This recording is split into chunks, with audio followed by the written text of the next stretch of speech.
Tonight's meeting, which will feature a presentation on the budget and a discussion. But if you're able, I'd ask you to join me in saying the Pledge of Allegiance. I pledge allegiance to the flag of the United States of America, to the republic for which it stands, one nation, under God, indivisible, with liberty and justice for all. She's sick.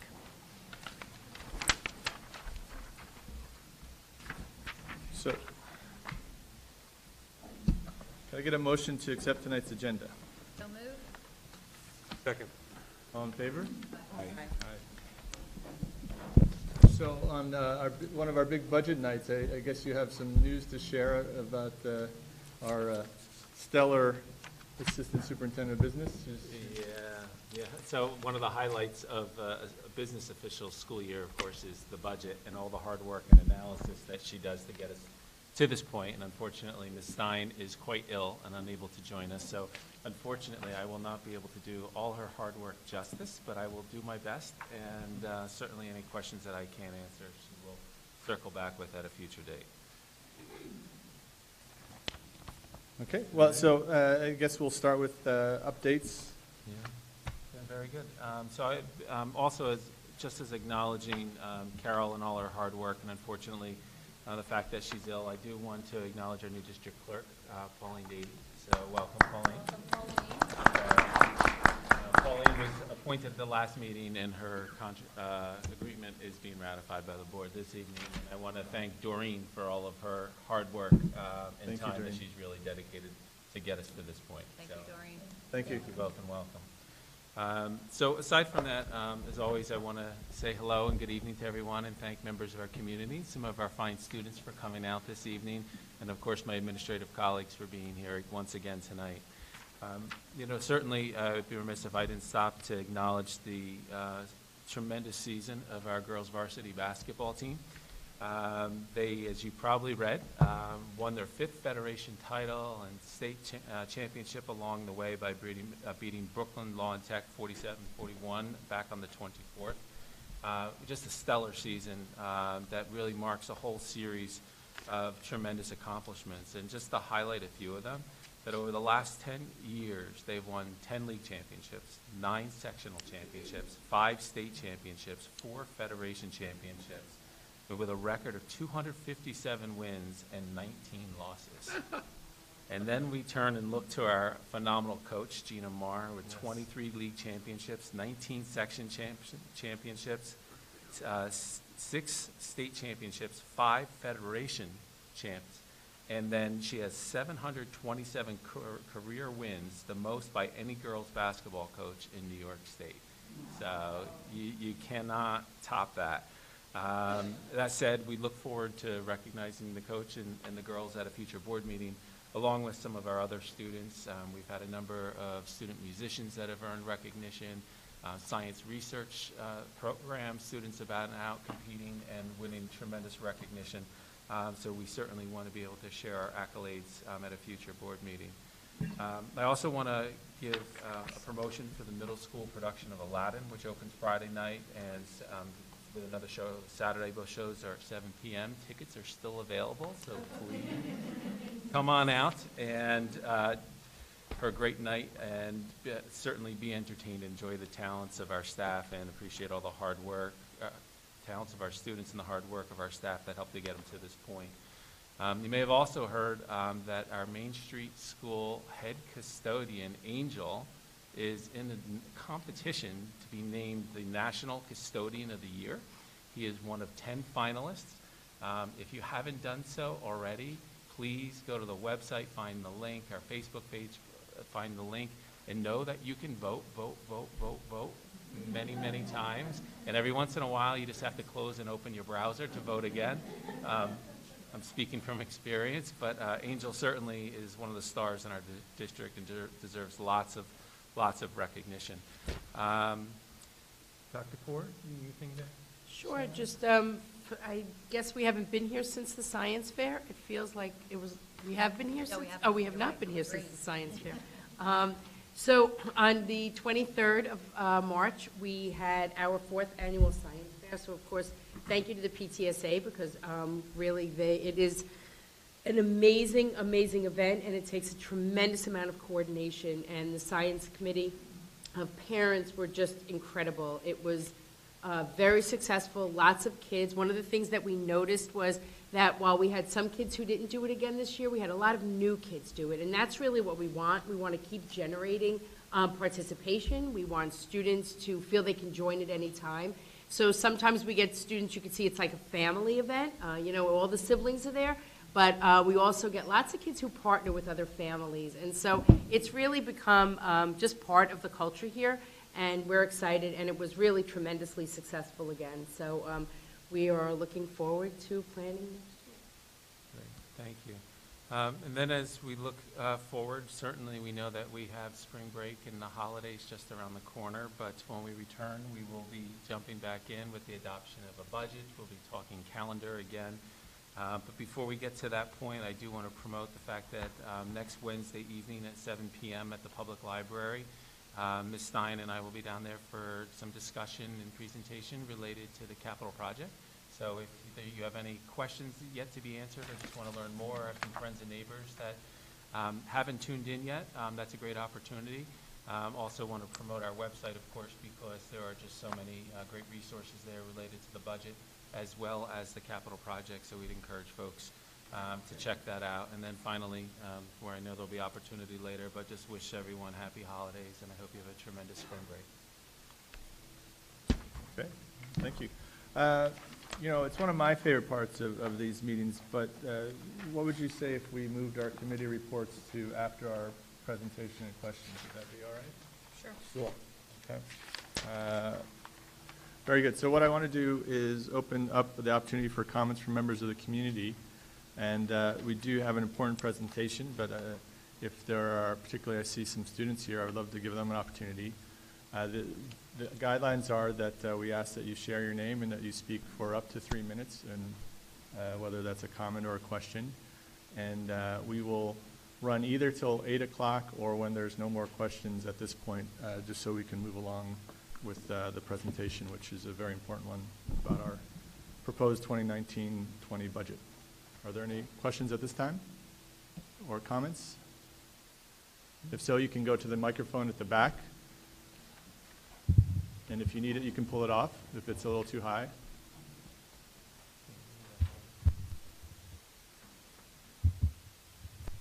Hi, I'm Sam from Project Positive, and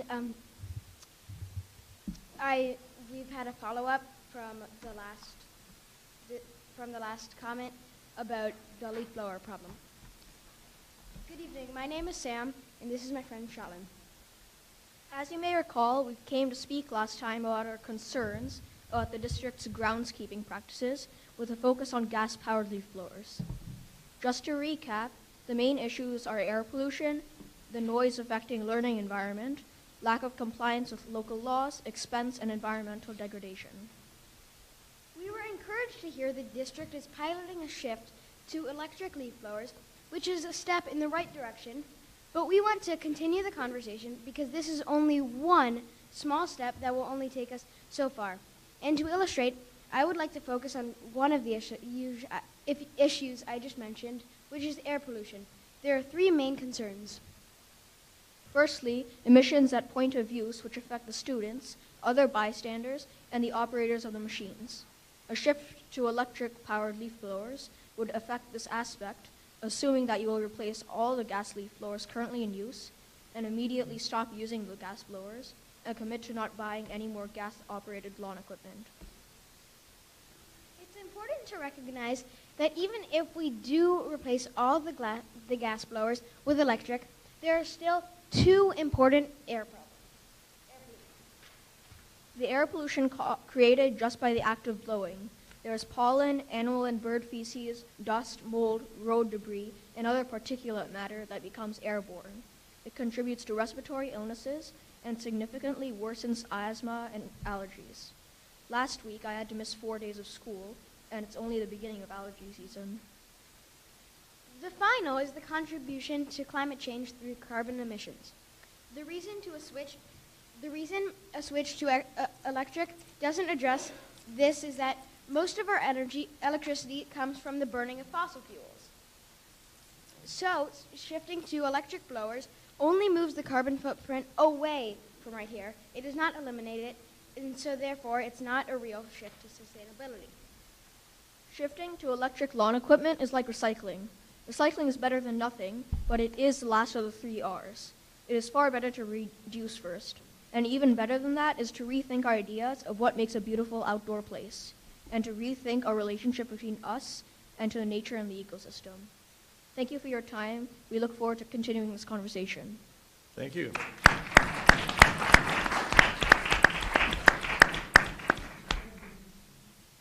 It's very much appreciated. Thank you for your ongoing participation and engagement with the district, and clearly the district is looking to reflect and rethink as we go along, so we appreciate your contribution in that process. And for well-structured and beautiful writing. Yes, very well said. Thank you. It's all very proud. Would anybody else like to make a comment or question?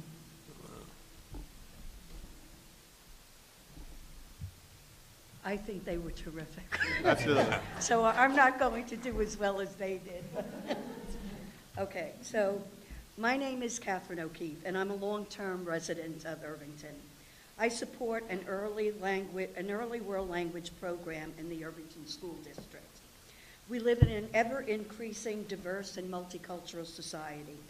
Learning a foreign language in elementary school increases communication with and understanding of people of other cultures. Our students will be entering colleges and universities with international students and teachers. Our demand for bilingual workers in the U.S. has doubled over the last 5 years. Students who start learning a foreign language in elementary school acquire a higher level of proficiency in speaking that language than students who start later. Research has shown that studying a foreign language at an early age helps students develop an appreciation, tolerance, and understanding of other cultures and those different than ourselves, encourages lifelong interest and love for world languages and cultures, helps to eliminate racism, prejudice, and bias, which we all know is crucial in today's world, cultivates the ability to communicate with a range of people, develops 21st century global citizens. The Dow's Lane language clubs have been very successful with high enrollment numbers and positive feedback from students. The community has made it clear that when a language program is offered during school hours and free of charge, there is a high demand. 40% of school districts in Westchester County have initiated early world language programs. Hastings and Tarrytown start in kindergarten. Dobbs Ferry and Scarsdale start in 2nd grade. Irvington prides itself in having schools of excellence. Irvington children should not be deprived of the opportunity to start learning a foreign language in elementary school. I urge the Board of Education to support a foreign language program at the elementary level for 2019 and 2020. Thank you. So we have time for one or two more if anyone else would like to speak. Very good. We will also have an opportunity after the presentation and discussion by the board. So hopefully everyone has grabbed a budget development packet so they can follow along. We do have it on the screen as well. And I will turn it over to you, Dr. Harrison, to present the current version of the budget proposal. Great. Thank you very much and good evening. As tonight is a part of this process, it reflects, as the title slide indicates, adjustments. So at the last Board of Education meeting, we presented the proposed budget. There was a lot of dialogue among board members as well as feedback from the community, and based upon that, you'll see we're making some modifications this evening. That said, and I will move through the introductory slides quickly because we've done them multiple times. If anybody wants the detailed version, Yeah. they can go to earlier Absolutely. video. Yeah. But when we think about where we are, we have a core set of beliefs and values that are reflected in what we believe in for our school district in delivering a high-quality experience for all of our students while always being mindful of the impact on our taxpayers. That said, we always come back to our strategic objectives, which are components of our strategic plan, and to make sure that we're aligning all of our efforts and initiatives with that. And then if you go back to prior budget presentations, you'll see correlation between these different objectives and the considerations that have been discussed throughout the process. That said, here we are tonight on the 2nd of April, and we're looking at another discussion, but this is the opportunity for the board to give the administration the final budget direction. When we come back on the 23rd, we'll be looking at the budget adoption. Then, of course, the budget vote, trustee election, and I always want to add that asterisk when I speak, that it also be the vote on the capital project. That said, the budget was presented in two different components prior to the proposed budget, and the first encapsulated the business and operations side of the district's functions, which are identified here, and then curriculum and instruction. That said, every year there are variances that occur in a budget without any new initiatives. And when we think about that, those are just the shifts from day to day to maintain the services that we have available to our students and to be able to support the operations in our building.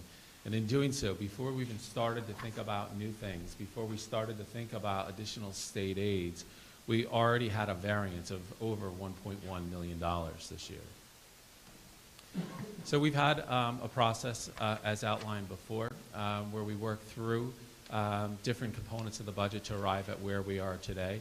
And we're also including some revisions from state aid that were just released in the last day or so. So when we sit here and look at prioritizing any of these adjustments, we're really trying to maintain the commitment that we have to current initiatives as well as the strategic objectives that I referenced prior. We're always thinking about our students' learning needs, but also maintaining a productive social and emotional learning environment. Fiscal sustainability is always an eye that we keep really dialed in. And then, of course, we're considering efficiencies. And then where necessary, we're postponing considerations for future budgets, capital project. And some of them come for different reasons. Some is we need more time to develop ideas, and others, we need to look for opportunities for additional funding. So that said, this is kind of where we were before. And at the last budget presentation, and the considerations that were before us. So on an operations side, the primary things that stood out aside from the investment in our facilities, the maintenance of our facilities, was really the dire need to purchase a new phone system. And I want to note that that phone system is a multi-year investment. Providing additional after-school security, and at the $73,000, we're looking at approximately 4 hours additional each day in the schools. We're looking at increasing our social work staff by 1 employee to 2. The addition of Amplify science materials, and if you have questions related to that, check out our website because we have two important resources there that could help you further understand our pilot and the process where we arrived at Amplify as the recommended program. Technology devices for $87,000, and again, there's another document that refers to an overview of our technology initiatives for this year and those that are forthcoming. Science research, I referenced the great work and accomplishments of our students before. We want to be able to continue to invest in that program. Looking at the addition of a .6 music teacher to be able to continue to enhance our programs at each of our schools, but at the same time provide more scheduling flexibility, in particular at Main Street School. And then, of course, with all positions, there's benefits that are associated with them. So when we step back, note there's always going to be some adjustments, and one of those adjustments is looking at revenue. So over the course of the past 2 weeks, we have had some good news that we're actually going to be accepting one tuition-paying general education student, a student from outside our community that has applied and go through an application process to be able to enroll in our schools. We're looking at an estimated figure of about $26,000. That tuition rate is set by the state of New York, so that is using the 2018-19 tuition rate. That rate will be modestly adjusted, and of course the family charged accordingly. Ms. Stein, in all of her great work, has also been analyzing our investments, and actually because of wise guidance that she provided the Board of Education last year and moving our monies into different funds, she actually forecasts an improvement in our interest income, which we should realize approximately $30,000 in revenue. And then the additional state aid, which certainly is welcome. We'd always like to see more than $25,000, but anything in that positive direction is the way to go. We have a breakout here illustrating the foundation aid increase. As you can see, very modest across the board. When we talk about the state aid, the one thing that I want to highlight is that this fluctuates from year to year. Some of it is formula driven, and I'll talk about the foundation aid. There's been a lot of talk about that in the educational arena, in the political world, in the state of New York, and you will find many articles in our local media referencing it. But it's an area where we struggle to get the money that we deserve here in Irvington. And then when we think about other areas, some relates to spending. So transportation, BOCES in particular, how much you spend it directly translates into the money that's returned. So as I referenced a few moments ago, the idea of foundation aid is something that really hurts the district. There's conversations about where the money should go. And I certainly don't want to say that those in needier communities, the big cities, impoverished communities don't deserve additional funding and support to support their students. But if the state was to fully fund and run the foundation aid formula, if we go back to 2008-09, you can see the additional monies that would be coming to Irvington. And if it was fully funded this year, we'd have another $1.2 million. So you imagine the conversations that we could be having in this room through this process if we had an additional $1.2 million in the budget.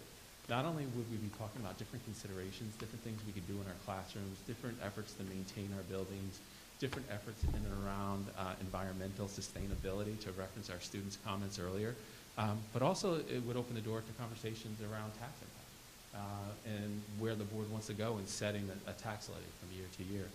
So it's unfortunate that we don't see that money here, and hopefully we'll continue to see some progress. But $15,000 does not equate to $1.2 million. And that said, when we talk about state aid, here's a bit of an overview of our aid equation. When we look at certainly where we are, the one thing that has to be highlighted is that you actually see a dip in some of our aids this year. So we're in a situation where we're actually seeing about $220,000 fewer dollars coming from New York State this year, which hurts. It's automatically a hole in the budget that is difficult to fund, that has to be made up in only really one other way: cost savings or through tax dollars from our local residents. When we think of other aids, there's been discussion about a county tax increase, sales tax increase, which didn't make its way into the budget. There's still a window of opportunity where it could be introduced in legislation as its own bill. In doing so, there's a promise from our county executive that 10% of the revenues from that would come back to schools. So there's a gain to be seen. We would have to certainly know to be able to calculate that into our budget in the coming weeks. Can we just, for a second, I guess, sure. I missed the meeting, the original meeting, but if you could look at that prior slide for a second. The difference here that I was coming to understand is that it's that purple portion at the bottom, the transportation aid, that is where the biggest shift occurred for us in the reduction. Yeah, a combination of that and the BOCES aid. The BOCES aid. So we're at essentially a 4-year low with this year's figure, even though we were just hearing about the big increases of state aid. 100% correct. Yeah. Okay. So that said, when we think about the changes in proposed considerations, we always are mindful of any risks that are out there. And one area, and I'm certainly not going to be able to do all the good work that Carol did justice here, but Carol's been doing a lot of work in analyzing and trying to understand our transportation needs. And as was discussed at a prior meeting, one of the challenges that we have is that there's little competition out there right now. And that we actually went to bid because our current vendor was not interested in just maintaining a CPI or an inflation increase. And they felt that they had greater needs. In doing so, there's different components of our contracts that went out to bid. In doing so, unfortunately, we only received a single bid. So there's not the competition out there. It's a low margin industry.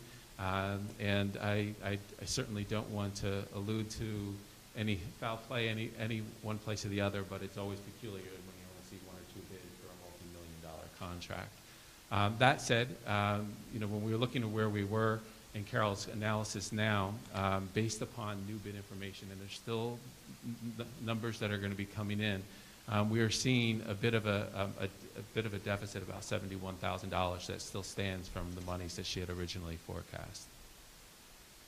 In doing so, here's a part. Sorry, pause again, if we go back. So, 2 slides in a row, we're seeing that there's a huge swing related to transportation.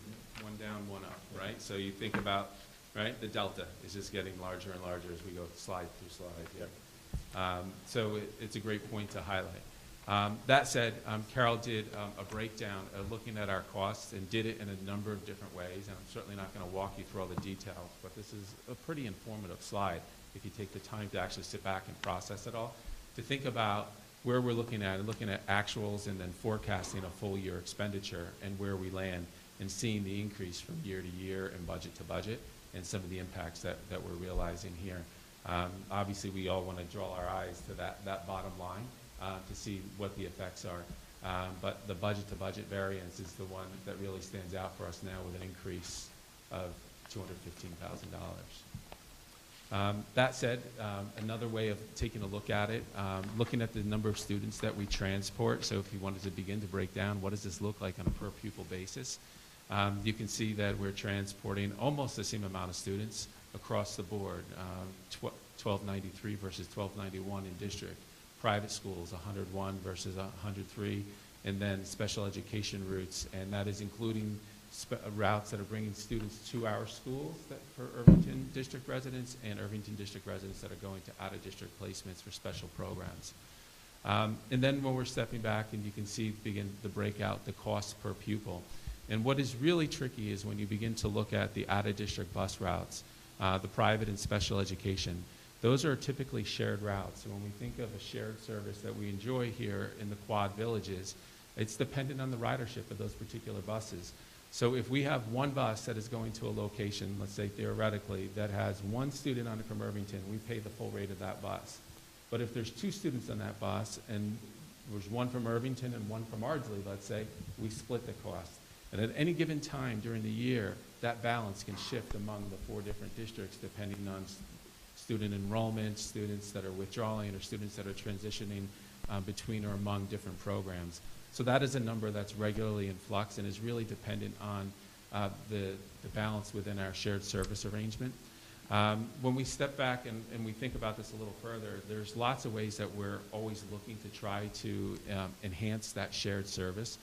You know, we're thinking about, and there was actually, through legislation within the budget, opportunities for increased piggybacking on transportation contracts, so that would enable us to be able to have other districts join our out-of-district transportation, or possibly have some of our students hop on the bus with a neighboring school district that could help minimize costs for us by getting a better benefit for that investment. So that said, when we get back to the overall budget and the considerations that I had referenced a few slides prior, there's a number of reductions that we're considering, and the first was in the area of security guard coverage. This is something that we value and that we think is critical. However, we recognize we have quite an investment that's going into this, safety and security in our schools on a regular basis, but also through the capital project that is forthcoming. That said, we opted to step back the request from 4 hours a day to 2 hours a day. That would provide for additional security guard coverage at each school, while our faculty and staff are still present and working, and when there's a lot of after-school activities going on. We also kind of created a bank of 200 additional hours where we could consider coverage for different special events that are occurring in schools. So if we want to think about a kind of a level of equity, we think about those at events that occur at every single school. And then we can have consideration for those that may be a large-scale event where there's lots of folks that will be at a particular school. So the example that I would like to share is when we think about conferences or open houses, that we know there's a lot of community members coming and going from the school, and that ability to be able to monitor that in a more precise manner would be effective. So in doing so, we're seeing a reduction of approximately $15,000. Then, in addition of elementary world language, looking at an investment of a 1.0 for grades 3 to 5. In saying this, we're looking at a flex model program that had been previously discussed at a number of different meetings. We had originally proposed a program that would have been able to encompass all of our elementary grades, but that would have required 2 FTEs. So in doing so, based upon the conversation, the adjustments that we've made in the budget, the reduction of the following item that I'll talk about, but also the additional revenues that we're realizing, we found the opportunity to be able to begin to invest in this program, looking at experiences for grades 3 to 5, and our effort will be to recruit a Spanish and French teacher to be able to support the growth of both of our languages and provide a more diverse experience for our students. We had a lot of passionate and informed discussion related to the social work consideration.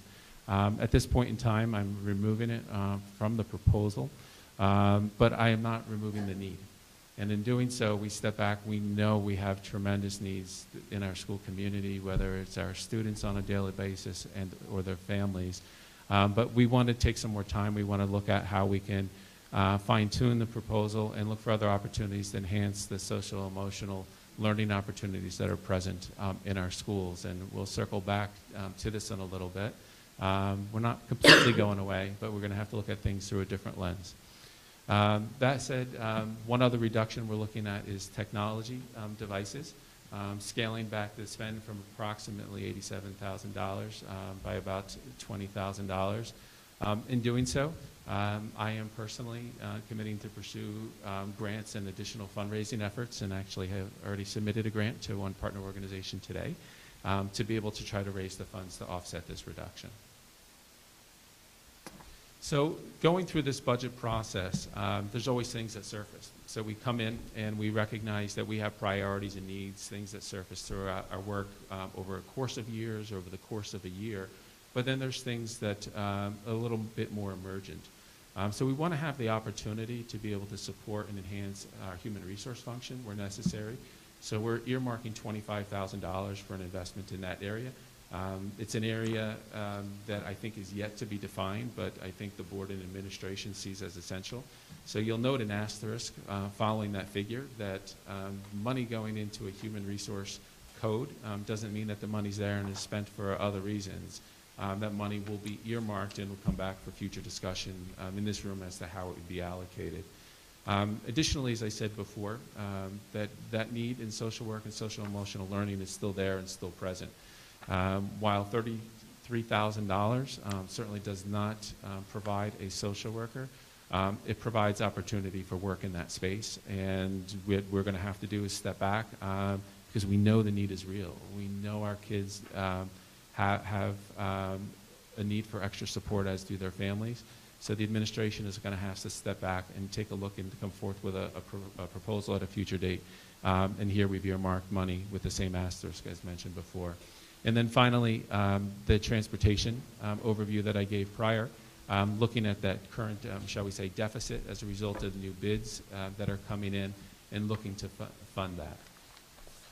So in doing so, we land at the place you see before us today with the modifications that were just mentioned. And give everybody a second to process that.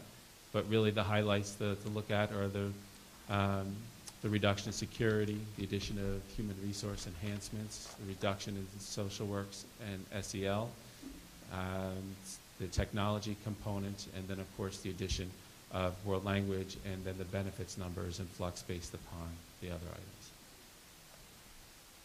So that said, we're realistically, the overview is just about where we were. We're seeing still the same projected expenditure and revenues right at our cap. The budget increase 2.62%, tax levy increase 3.21%, and tax rate increase of 0.07%. So we always talk about conservative budgets, and this is yet another conservative budget. We don't account for the surprises that could come up.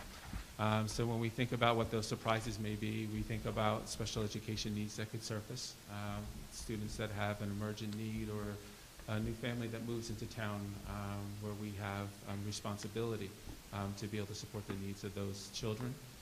Tax certs are always a bit of a moving target for us, and that we cannot rely on our tax cert reserve to be able to fund all of them. And of course, Our facility needs are always out there, and certainly there's projects that we are keeping our fingers crossed that we make it to a successful vote on the 21st related to the capital project and are able to get some of them addressed. But in the interim, should any of these items come up and as a concern, one consideration for the board and the administration would be the use of fund balance to support these needs. That said, some of Carol's fun slides that she creates and looking at tracking the trends that exist within some of the broader categories within our budget and to look at where we've gone over a course of 5 years. And it's certainly startling when you step back and you look at some of these numbers. And in doing so, some of the growth when you really stands where it is. You recognize that over 70% of our budget is in our human resources, our employees and their benefits. So you can see that's where the vast majority of increases are. But as we've talked about multiple times in this room, there's ever-increasing needs in the area of special education. When you look at the numbers that are negative in the bottom, debt service speaks for itself. We've refunded or refinanced some bonds over the years, and we've also had some debt that's retired. And then finally, when you look at the general support area where you see the large decrease, it's really looking at the fluctuation that I referenced before in tax cert payment. So we can go back 5 years ago, and we think of year 5, year 4. We had 2 years where we paid out about $2.5 million in tax certs in those 2 years. And then in the subsequent years, we're looking at years that range $200,000 to $600,000 is where you see that big shift in the trend on that front. And then the same data presented as a percent change. So when we look at the other components of our budget and the shifts that exist, you can follow some of the trends. Here we're looking at revenue history. The commentary that Mr. Hanna shared before, you can see play out in a little more complicated way here. The 1 year that you see that really should jump out to you, 2015, where you see other unclassified revenues. It was actually a legal settlement in the district's favor. So it was an influx of cash that actually turned right into facility repairs that were the result of the need for the litigation. And of course, then we're looking at the expense trends as well. Certainly allow a minute for some processing here. But again, mimicking the prior slide that we referenced before. So in sum, we begin to look at the goals that I set out within the beginning of the discussion tonight. And in doing so, it does align with our goals and applies really sustainable financing here. We're trying to be responsible wherever possible. Increase security, invest in our facilities, increase technology access for all of our students. Certainly looking at student learning experiences, you can think that we talked about before, investment in science research program, world language, social emotional learning, commitment to ongoing professional development, and of course it complies with the New York tax cap.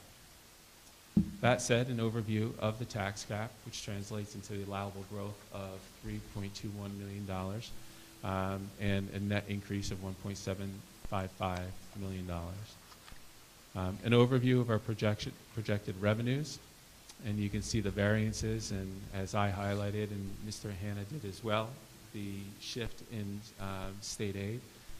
Tuition, you can see down from year to year as a revenue, but there's lots of opportunity for us because we have some tremendous special classes that our not only PPS department, but our whole team of administrators have been working to develop over the years, and we're getting lots of interest from outside districts, so there's some opportunities there.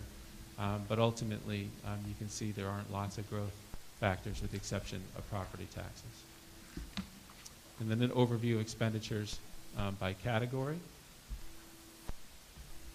The proposed budget and the large chunk that I referenced before with almost 72% of the budget invested directly in our personnel. And again, budget revenues and expenditures, where all those slides begin to come together. Simple way to calculate your taxes. And then our budget trends. Again, looking at that data.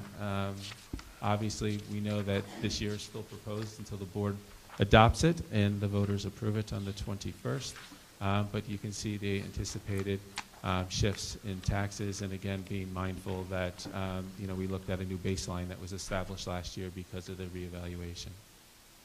And then finally, as always, a good reminder, the importance of a school budget, and that while there are initiatives contained within a budget that people may stand behind and always cheer for, there may be one or two that some people aren't thrilled with at times. And we need to consider the scope of the entire budget and what the entire budget provides for our school community and for the broader community. And that when individuals go to the polls, to keep that more global, holistic view in mind. Because if a budget was to be defeated, the board has that opportunity to come back with a second vote. And in doing so, they could present the same budget or a modified budget. But if it's defeated a second time, we have to implement what is referred to as a contingent budget. And realistically, and not to play around with words, it's doomsday.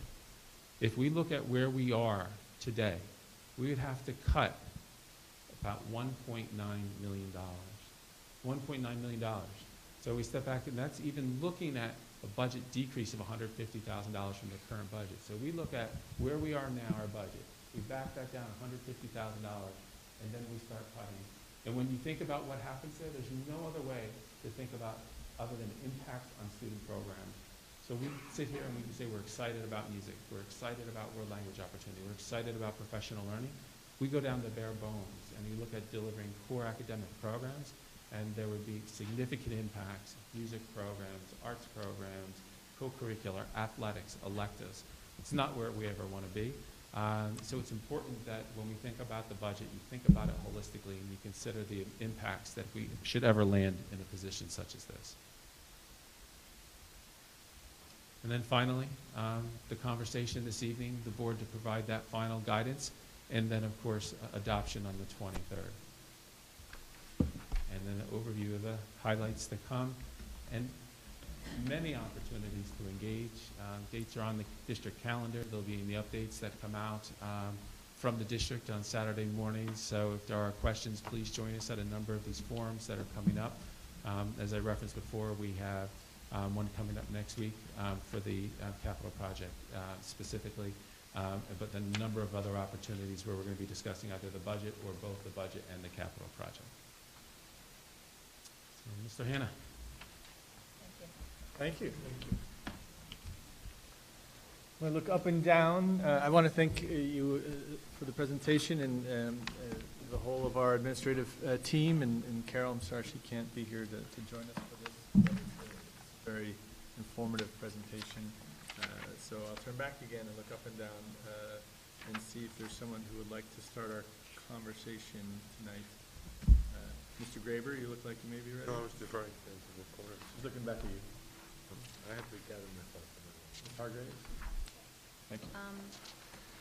Thank you very much. I think it's a lot of work went into this. I think it's a very impressive presentation. I'm sorry Carol's not here to hear it, but thank you, Raina, as well. I know a lot of work that you put into it as well. I'd like to start with a few questions on transportation, since it's the one that I've focused on, as you know, for quite a few years now, and I really appreciate the time that Carol put into analyzing transportation and preparing these slides. The thing that strikes me that I think is very clear based on tonight's overview, and in particular the slide on page 30, is that we now spend more on transportation than we do on facilities, utilities, equipment, and supplies combined. And I think that's what we were really trying to drive at these last couple of years, trying to understand how high our transportation costs are. So right now, transportation accounts for 4.2% of our budget. And I find that staggering, to be quite honest. So when we look at transportation, again, the slides in particular, I'm wondering what we can do about it.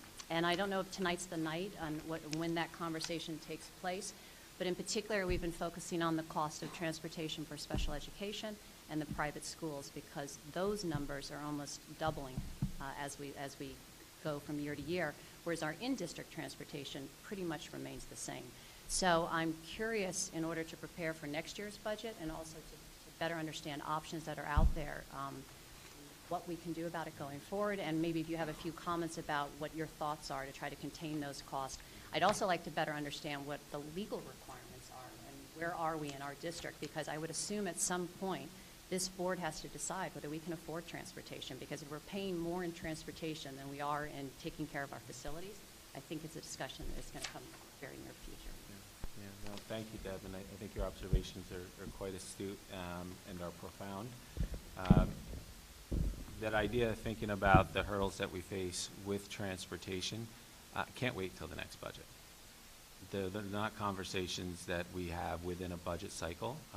I would say when we think of all that goes on, the important business that happens in a school district, just to prepare this component, one, there isn't the capacity to be able to do that deep dive in one given area, but realistically, there's options that have to be explored and public conversation that has to be had to determine what the community's value and commitment is to the level of transportation that we have. There's a bunch of different options that we can pursue. One is looking at our in-district transportation.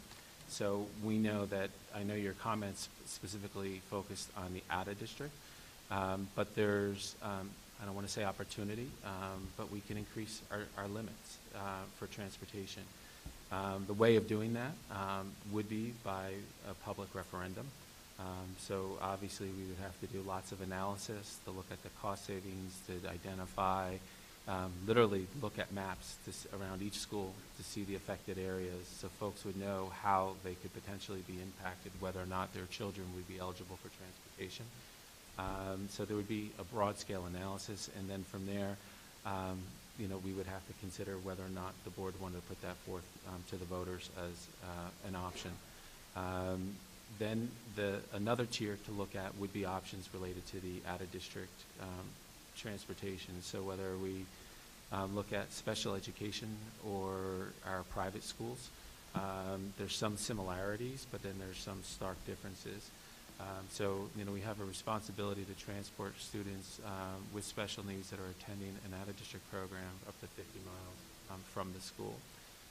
So when we look at those opportunities, just as we do with the private schools, you could look for opportunities for piggybacking contracts with other districts where we could really reduce the individual per pupil cost for Irvington.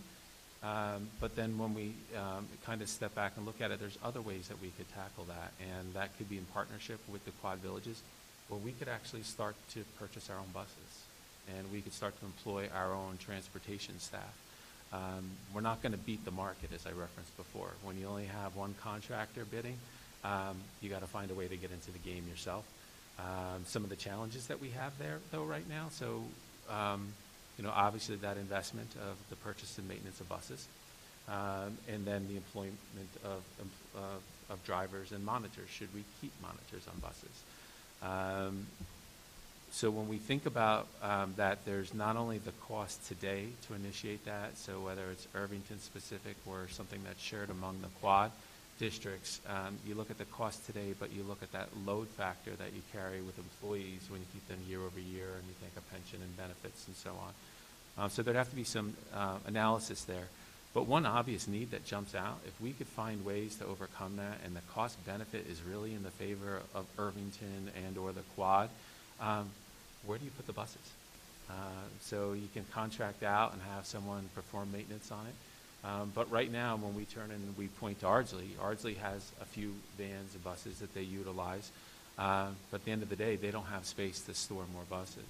So when we think about some of the conversations that we've engaged in or initiated in and around shared services, if there's that opportunity down the road to venture into some opportunities with municipalities or other entities where there is open space where you could have maintenance performed on vehicles or to stow equipment, there might be that opportunity there as well.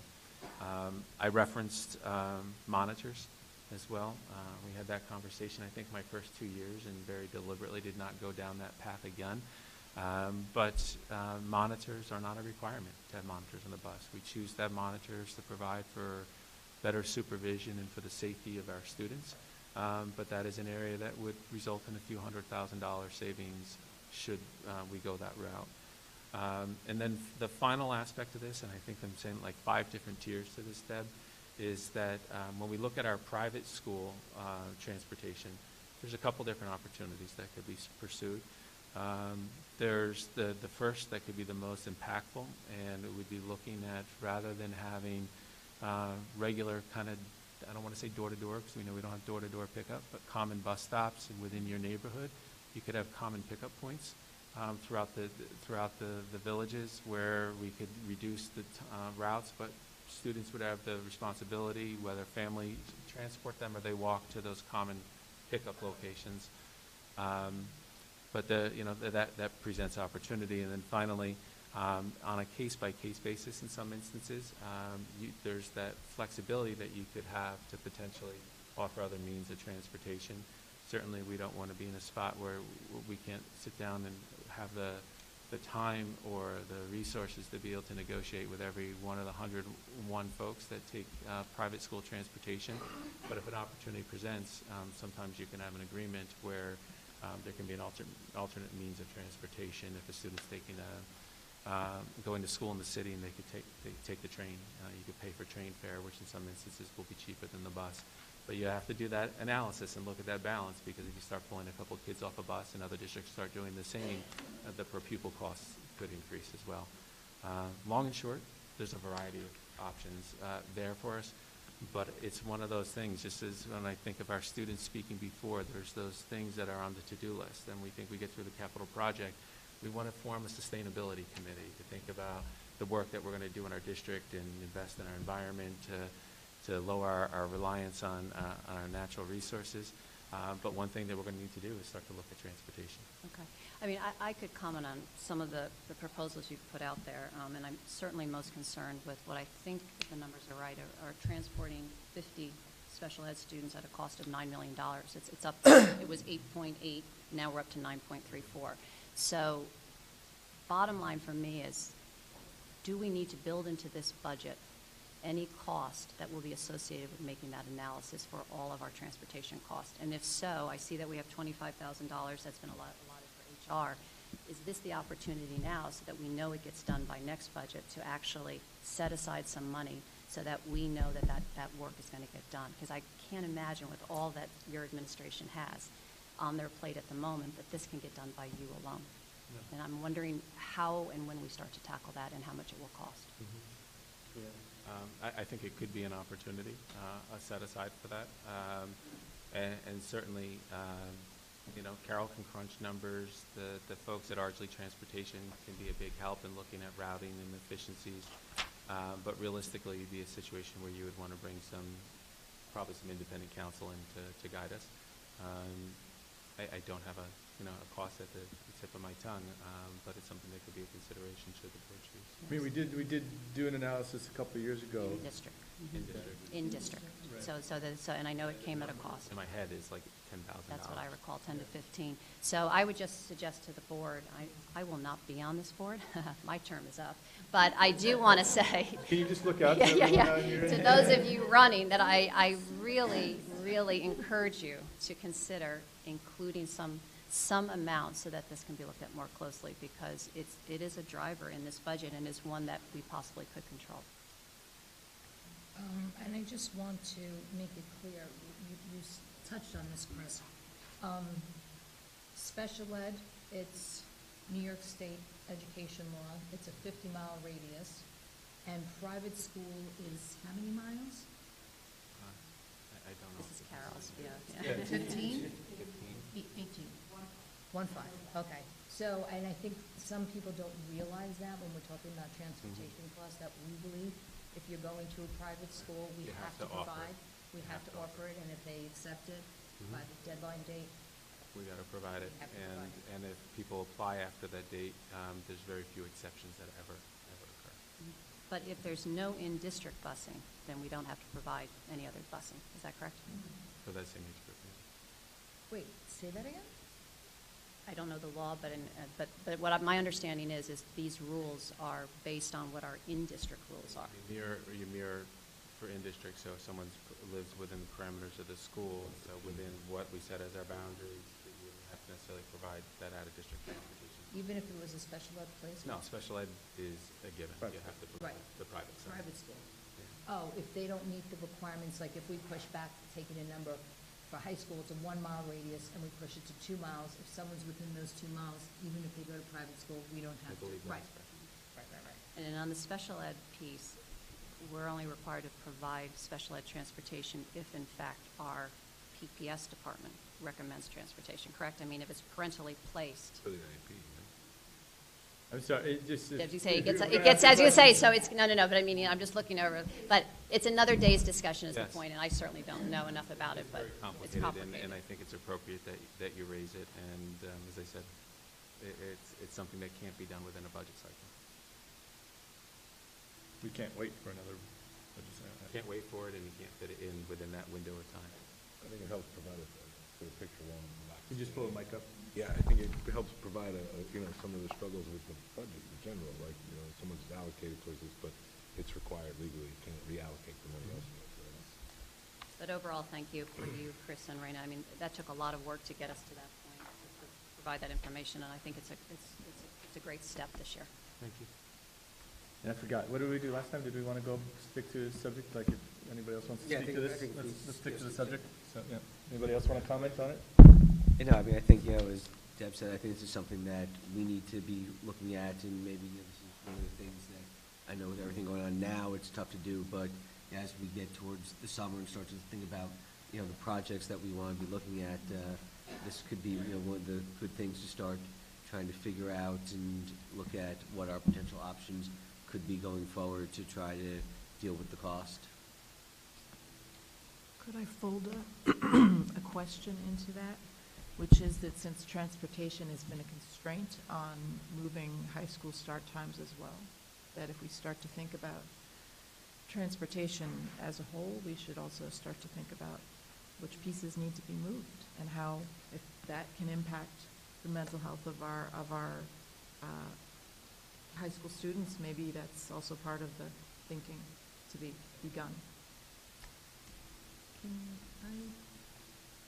I think people should realize that Dow's Lane, I know you guys know this, but for everyone in the audience, the buses that we use for Dow's Lane is what drives our buses for the district. So we pay for, I don't remember the current buses, what is it, 8?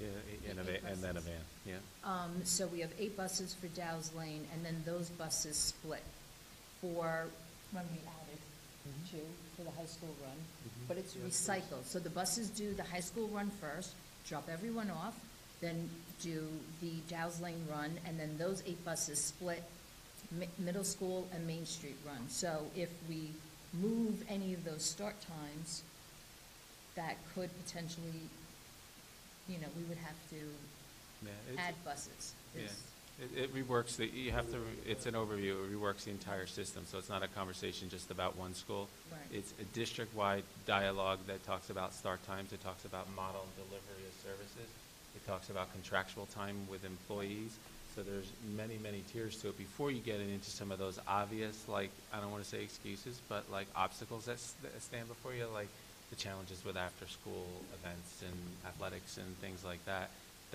can be pose challenges down the road. It's not so simple.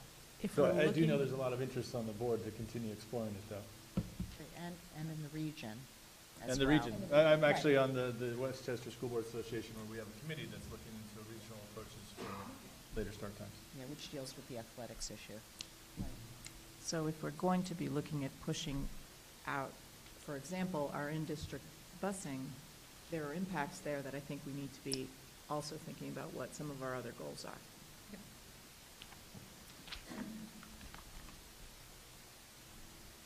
I mean, I think I would just say that if dealing with these budgets, there's a bit of a whack-a-mole that's going on in that we've looked at financing debt, lower debt service, long-range planning, our staffing. This will be one of the lowest number of new hires this decade since the recession. There's all kinds of areas in which we're working to control costs contractually, et cetera, with LED lights to reduce energy use. And yet there's something that manages to surface, and this is it. So even best laid plans, we're constantly chasing various costs that decide to bubble up, and this is what's happening for us now. All right, next topic. I don't have much, I mean, I really just wanted to just sort of pay a compliment to the hard work that you did listening to our feedback at the last meeting. Rather than just do, I really just want to sort of go down. I mean, I appreciate and I think that you really heard our feedback around the SEL piece and the social worker, and I think the solution that was arrived at is a very practical solution, one that will yield us even better results, I think, down the road. I urge anybody who likes science to go onto the website through the links and look at the Amplify materials that you referenced earlier that are on there, because it's a pretty spectacular thing and a pretty amazing arc to where our district has gone in terms of the sciences over at least the 3 years I've been on the board and even before, so I'm super excited to see that stay in the budget untouched, and sort of, again, I urge the community to go and look and see, because it's amazing. The work that they're on tech, same thing. Happy that we're not moving the science research stuff. Music teacher, I think like everybody else, I wish we could do better with her elementary world language, but I think that this is an excellent beginning and an excellent place to start, so I'm really excited about that. So again, I just really appreciate listening to the feedback, incorporating your feedback, and coming to a really good place. So thank you. I'd like to piggyback on something that Dave was talking about and ask Dr. Kaur something, because I'm not really clear about a certain aspect of public-facing documents. So I know we have a somewhat limited Amplify presentation on our budget page. I do feel that it would be helpful for the public to see more of the data. I don't know if you can answer this now, or if it's possible to provide more of the slides from a larger PowerPoint that had been prepared at a certain previous point that shows more of the intersection of PLTW and Amplify in the K through 3 school in Dow's Lane. I mean, that's something we can talk about, but is it your understanding that that's up there on the budget page? There should be a slide called, there's an opening slide called the integration of PLTW with a connection, the relationship maybe, between PLTW and, I'm just pulling it up. The one that shows grades K through 5 and PLTW and Amplify with like 3 columns? Yeah, so what it should show you is it should show you the units being offered in PLTW by grade and the units being offered in science by grade. Okay, so I would like to build on what Dave said. I do think the presentation on Amplify and the amount that's being provided to expand that is helpful in several ways, including aiding us in our middle school to have a one-to-one tech relationship instead of the use of cell phones and bring your own device. But I did want to ask, moving forward, similar to other questions about transportation and not really impacting the approval of this budget, if it's possible moving forward into next year to get a better sense of the amount of time being spent on screens in K through 3 for Amplify and PLTW. I don't know if there's a way that the devices themselves log that, or if there's a sense, because when we discussed it in October in the tech presentation, it came pretty late at night that we got to that topic, and we didn't really get a full answer. It was more of an anecdotal answer. And I'm not, asking for a huge amount of data, but is there some way to measure K through 3 that amount of time being spent on the PLTW and the Amplify curriculum? In terms of specifically screen time? Screen time, because it's not specifically screen time. Sure. I mean, here's one thought that I would say is for PLTW, the screen time is in the computer science unit. So the whole unit, right, our whole goal was to develop a K-12 computer science strand. So if we're doing computer science, that unit is designed to include the computer. Right. So the other units are engineering. Right. And so therefore, there's a computer component on some grade levels, but not all of them. So sure, we can tell you which units actually Well, because we know that technology and which units don't. Because the Right. other units are engineering. Right, but I think when the presentation was given last October, it seemed that there was screen time associated with that. And then we know that with Amplify, as you've described it to us, at least in K through 3, the time on the screen is spent in group in a kind of cooperative effort of learning. In the Amplify. In the Amplify, what did I say? You know, again, it's used, it depends on the classroom, and we've only implemented this unit once, and some of our teachers at the K-5 level haven't even finished the unit yet. So in terms of how they're using it, as I shared, K-5 students they don't log into Amplify. So right, if they're using it in partnerships mostly, and it would be fairly limited, but I'm happy to share with you. But again, we still have grades that haven't even finished the unit yet. So at the end of the year, we certainly can provide that. Right. But there's no thing in place now, like the pilot for middle school, for example, isn't going to be entirely Amplify. It's still a combination where Amplify is only a proportion of instruction. About half. About half the units are going to be provided through Amplify, and about half the units are being developed or have been developed by the teachers with our science expert, Helen Pashley. Okay, thank So you. we have no intention of spending the entire year at any of the grade levels, 6, 7, or 8, completely in Amplify. Okay, thank you. And I would just say, for this conversation that I think it's important that we're asking these questions, getting the information, and that there's a thoughtful implementation. But, what we have is a bring your own device policy, and what we're experiencing is device use at home and those same devices being used at school and the management of them. And what we're talking about doing is the instructional use with devices, which is a focused learning opportunity, which is very different than the types of challenges that I'm observing in terms of the use by students of their own devices. For middle school, absolutely. And this will allow us to. It is a different. Or anywhere at home. I mean, I'm working on a show where we have, we're seeing, at a restaurant, you drop the iPad in front of the kid to keep them quiet. I mean, there's huge issues with how to manage devices. I think you're bringing up an incredibly important point. The differential between the types of screen time. Because I think that There's an important difference.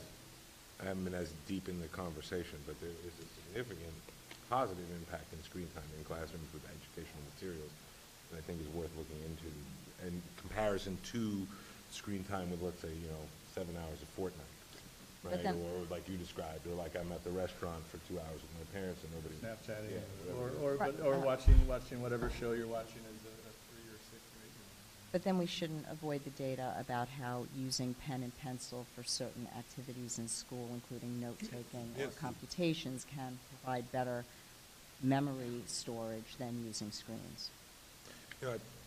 I think it's about the varied approaches, really, right? Like multi. Right, exactly, not fully screen-based. Yeah. And I have a question about the use of technology at the middle school. So this budget, we would be going to a one-to-one model.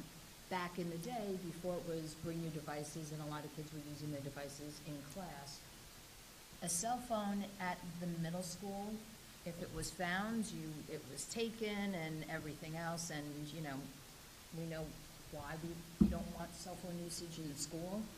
Will that go back, those conditions that once upon a time existed, which doesn't really exist anymore?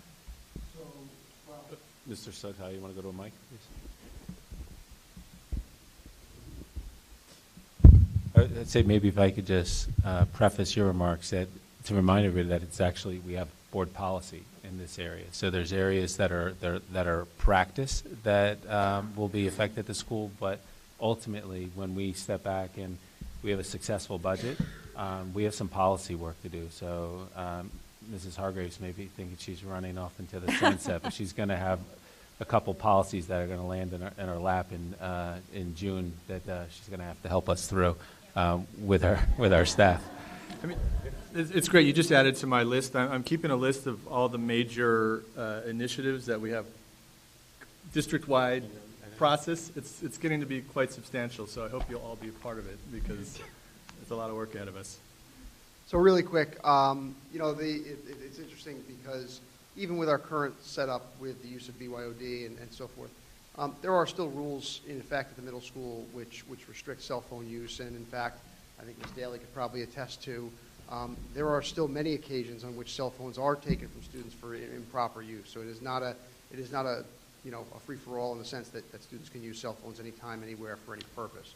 So, however, the plan would be, once we no longer have a need for whether it's cell phones or other personal electronic devices for academic purposes, it really obviates the need to even have rules that then provide for such situations, you know, in the course of the day, and we would go back to a rule which said that cell phones should be turned off, locked up, and can be used outside of school hours. That would be our intention.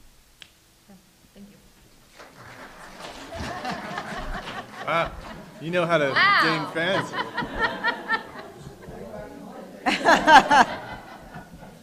Hey, I'll teach you how to subclip that on video, so you can just keep that. I have a couple of questions that relate to technology, the technology budget item, as well as the Amplify, some of which we've talked about before, and Raina's been kind enough to help some of us on the board to understand, but I also wanted folks to understand who are here in the audience.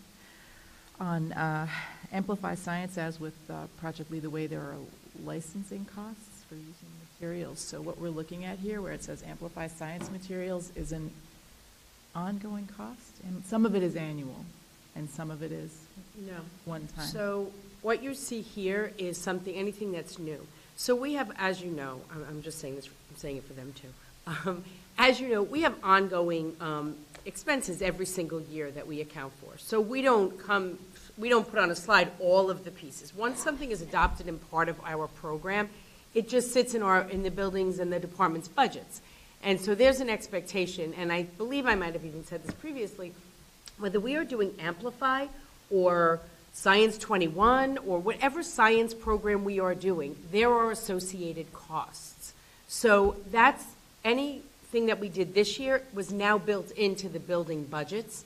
So any replenishment was built in. So what you're seeing here is from that slide that showed the new units of study that would be introduced for the 1920 school year.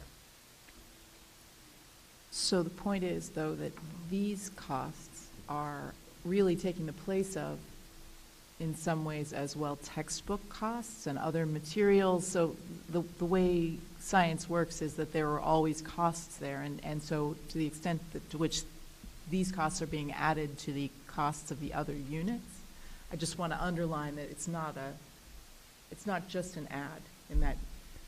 Right, but exactly. But no matter what we do, if we're going to teach to the new science standards, we need to adopt, need to change. The piece that you're highlighting, though, that I do want to make sure everyone understands, especially at the middle level, is unlike at the K-5 level, we don't have individual student licenses as a component. But, you know, more and more what we're looking at and what we're seeing is subscription services. So the upside of subscription services is that are web-based is they're able to constantly update materials. They're able to change something. If they're getting feedback that something didn't work, that they have some sort of a model that isn't exactly demonstrating what we're trying to teach, they can more easily change that. Whereas some of our textbooks, as some of you may know, are a little on the old side. And no matter what happened, some things that actually nothing really changed. But there are times where updated text could be helpful. So the subscription services at the middle level is a yearly cost, but it also gives us the most up-to-date information. Thank you.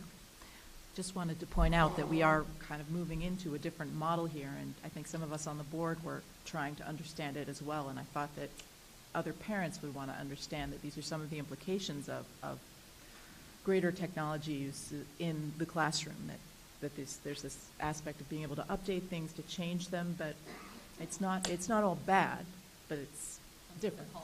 Comes with a cost, for sure. Although I will say, in addition to some of the materials, at least at the current point in the pilot, we do have paper versions of many of the workbooks available for the children to choose to work on. Mm-hmm. If you would care to describe, like you talked about people toggling from screen to screen or from paper to screen, that's still a choice at this point. Yeah, so what you're describing, we're in two different places on that. So one place is the consumables. So a lot of our programs have consumables in math. We create consumables every year. We use them. They go away. We have to create them the next year. So as part of Amplify, we buy the student notebooks. right now. We still think that there's value in having paper for some students. I will share, I was in an Amplify classroom a couple of weeks ago, and it was really interesting. The teacher offered the kids, that she said, well, here, you might want to, so that you don't have to worry about having two screens, you can have this screen open where they were doing the modeling, and if you want to have the reference. And not one kid took, every kid toggled. Every kid had two screens opened and toggled. So we always want to give the choice, like we're not looking to eliminate the option, but in that case, and I'm not painting with a broad Well, in that case, brushstroke. it might have been like the newness of it. It's pretty exciting. I do know that there were I other think they're anecdotes. more adept. I think that they move through in ways that, and again, I'm not suggesting we take it away, but she offered both. Now, every single kid was toggling. So that could have been that class. You could have walked into the other class, and 10 kids could have raised their hand for the paper. So we're not looking to eliminate that. We have no investment in But eliminating that. at this point, there are still choices and Right. different learning styles and different children. Sure. Thank you. Anybody else have anything? Because I wanted to ask about the change in the technology devices ask, and what in particular this piece of it now goes to. So could we just sort of tie it to what we've discussed in prior presentations? Well, I would say nothing has changed. So the overall scope of the proposal that we presented on March 5th is still true to this day, because we are committed to fundraising the additional monies to be able to deliver upon that initiative. So that list of the numbers that you gave us. Yes, stays on the constant. prior slide. So So worst case scenario, if the, If worst case scenario, we would seek to make a modification. But in doing so, I want to say our focus related to the middle school initiative would be intact. thank you. while people think of maybe some other, trustees think about some other things, I just, related to the music teacher, I just wanted to clarify something that's been asked by a few people. Like we were just talking about with replenishment of materials, where it's a part of the budget. Similarly with personnel, when people retire, that's not added as a new consideration. It's certainly you, as administrators, can rethink, do we want to make changes? And in the case of music, that's exactly what happened, that if we have someone retiring, that person is being, there will be someone hired to take the place of the retiring faculty member. But this music teacher, .6 is additional, new money to be spent on additional music instruction.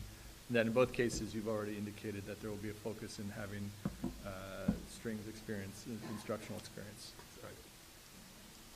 Just on that one point, so this new .6 elementary music teacher, I think is how it was phrased in the last presentation. Is this particular teacher going to, this .6 position, is this going to be a teacher that is primarily going to be teaching at Main Street School or both Main Street and middle school? I just want that also to be clarified. The .6 would be at Main Street School. So that will actually Eliminate reside. the shared, it was one of our most complex positions. Having someone shared in 3 buildings was just, it was untenable. And so, if possible, it will really change, and I know I've shared this before, it won't just change the music program, it will change the entire schedule at Main Street School in terms of RTI, kids being able to get services. We've had so many conversations, even just recently, Dave and Dave. It's very hard when you have 2 different schedules, is hard enough to manage. 3 different schedules has really been impossible. And so, is the .6 teacher that's going to be at Main Street School, are they also, is that person also going to be teaching general music or just the? Yes. Yes, so they'll be teaching general music, have a strings background to teach strings, and that teacher will also be teaching wind instruments for band? Or is that band teacher going to be coming from the middle school, high school? Is there any introduction? Our band teacher, I'm not sure what you mean. Our band teacher currently teaches is full-time at Main Street Band. I did not Yes. remember that. Okay, so we already have a full-time band. Yes. So this teacher now at Main, so for the 2 grades, 4th and 5th, we're going to have .6 for strings and general ed, and we already have a full-time band that's only at Main Street Yes. School. Did you want to answer? I'm sorry. Okay, and then the replacement, the 1.0 full-time replacement for the teacher who's retiring, that that will be a strings teacher as well, correct? Yes. Has the certification for music teachers changed? Is it still a K-12 certification, or has that changed as well? No, it's K-12. It is K-12, okay. Say what you want to say, though, because I don't want to be... I think the thing we want to just clarify with the music position, I think it's going to be a focused 1.0 at Main Street School. Yes. So it'll be a full-time person. So when you when you break it out in pieces, that the strings and general music will be a 1.0 at Main Street. Right. So Did I not say that? I think it translated as it being a part-time position at Main That Street. that was my confusion. That's why I raised the question before when I left with our last presentation, because it says .6, and we are hiring for elementary. But in reality, so you're hiring a new person, the I'm sorry, 1.0 is going to be at Main Street. Yeah, so we're going to Okay, so if you could start from the beginning, because that's where I left last week, I didn't We're understand. going to be hiring 2 people, right? So a Right. .6 and a 1.0. A 1.0 will be dedicated specifically to Main Street that will teach general music and strings. And then a .6, you could say the new position, would be allocated specifically to the secondary schools on the campus. So who's teaching band at Main Street? Megan Hannon. So we're going to have 2 full-time music teachers at Main Street School. So we have that now, so if, I don't have that. That slide, if you look at the last presentation, that's what I tried to show you. It's a lot of different people, but what we want to look at is what is the makeup of all of these people. So right now, because Alan Goldberg was doing strings, and we have Janet Gillespie doing general music, so when you put it all together, It comes out to 2 people. I have to be honest, I looked at this and did not get it last time. That's why we're talking about it again. So I wanted it to be clear. I see that in theory, we've got 2 people at Main Street, but in Right. reality, there's not 2 people. And so the change for September is we're going to have at Main Street for 4th and 5th grade, 2 full-time. right, instead of a combination of all different combination people. That made up 2 That's right. people. And the only thing that's new to the budget is the .6. The 1.0 is neutral from the retirement. Well, there is a little give, because Yeah, whatever the amount of money is. As a head count, Yeah. Yeah. So does the addition of, or the change in the need to schedule also impact the addition of the world language time to the Main Street School schedule ultimately? Anytime we have shared staff, so absolutely. So we have that now, our PLTW teachers, 3, 4, 5, a language teacher, anyone who crosses over and goes to any crossover of any buildings is the challenge. But just, if I understood, or rephrasing it, we're saying that Main Street School will now have more flexibility in how it manages its schedule in part because of this change.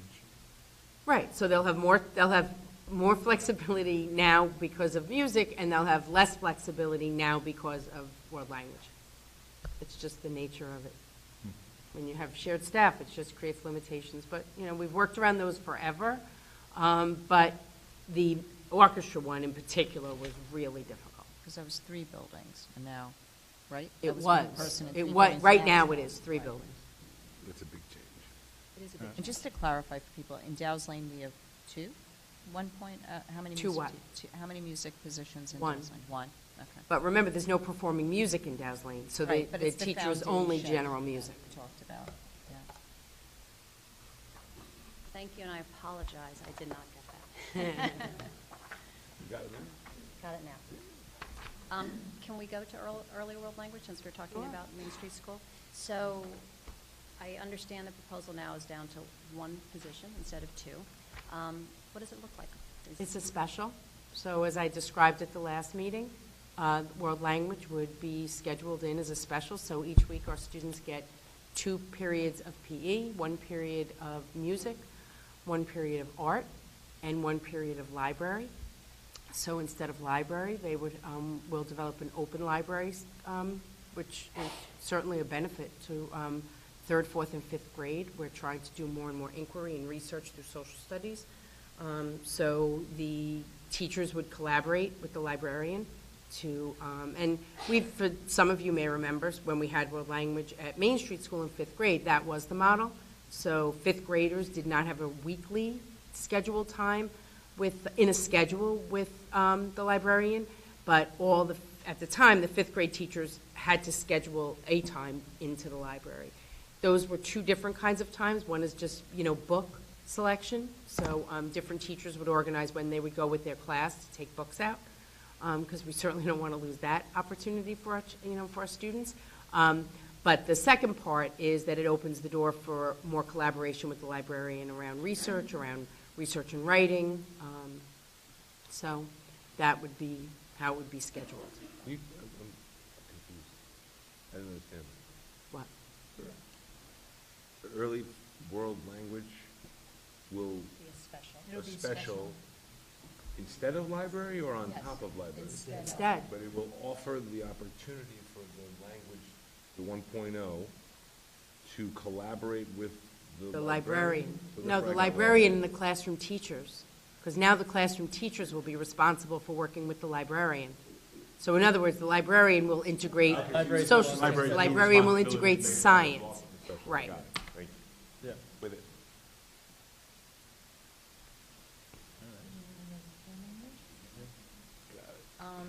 I'm very happy to see that this has been added into the budget. I still am not a supporter of the flex. I'm going to call it X and S because it's just too close. I am not a supporter of the flex program.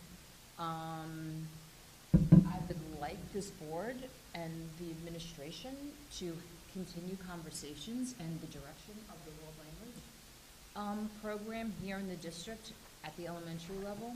I feel like we've had this before. We were not successful. I also, right or wrong, I do not think it complements all the changes that you've made at the secondary level. I said that already, so I'm not going to go into that. But, I mean, I don't know how the rest of my board members feel, but I would like to, Deb, I know you won't be here, but I would like to see a presentation, a conversation about this, specifically how it ties into our strategic plan and what we want out of this program and if we plan on growing it. I know that this has been discussed. If we're hiring someone with a Spanish and French, what if the teacher does not have? I guess we'll have to cross that bridge. I mean, I think, originally when there were going to be two positions, it opened a different door, right? We could have had a French person, a Spanish person, right, there's a limitation to this, but, there are always limitations to what we do. It's just the reality. So, if the budget passes, we'll post the position, we'll see what the pool of candidates is like, and, we always set the bar to where we want to be, and then we have to adjust. I'd like to think, I think it's very important to echo what you said, Maria, and Deb, what you started to say, is that this is the beginning, or the regeneration of something. We want to get it right. I wasn't around when it was here before, so I don't know how it went. I'm not even going to allude to it, but I think it's tied to some of the other things we're talking about, having a fleshed out look at what it's going to look like, not like micromanaging the process or anything like that, but in terms of building the research base for how to improve our own practice around it as time goes on. I mean, that's my piggyback on everything. I'm going to come at it a little differently, and I have a problem if that's going to be the approach. The idea here is if something came out of committee and it's being recommended by the committee, if we're going to take a different position as a board, then we need to take a step back, and we're not ready for early world language in the fall. And I would suggest to you that the process is supposed to work is that this board was supposed to first agree and say that we support early world language. First it came from the administration and the committee. If you are in fact recommending that and saying it flows from the strategic objective, then we as a board say we support it. And then we ask the committee, well, what are we going to implement? If Flex S came out of the committee, or X came out of the committee, Flex, then that is the committee recommendation. If we're not in agreement with that, then we need to go back and say we're not ready to implement in the fall. So I would suggest if that is how you feel and others feel, then we need to take a step back. And I would say that it's not appropriate to put that position in the budget at this time. Deb, I disagree with you a little bit there, Deb, because, well, only in theory, I don't disagree with you. But I think that it's not something that sits in cement, right? Like, so if it's almost like a scaling a pilot, right? Like, you know, you're putting something in place. What does it look like? How does it work? And that's why I think it's really important to do what Maria was suggesting, is that really, like, what does this look like? And what your original question was, what does this look like? You started to describe sort of what it looks like, and sort of having that sort of road mapped somewhere in a document, right, so that we can understand at the end of year one, next year, the Flex X, all right? Okay. The Flex X program satisfied ABC, it did not satisfy EFG, and, you know, we maybe need to shift and think how we're going to grow this program, right? So I don't know if it's necessarily so imperative that I think we're starting somewhere, and where that starting point leads us based on the quality of the hire, based on, you know, sort of the kids that go in. I mean, all these different things, I think, will allow us to evaluate at the end, but only, again, if we have a clear roadmap for what it's going to look like.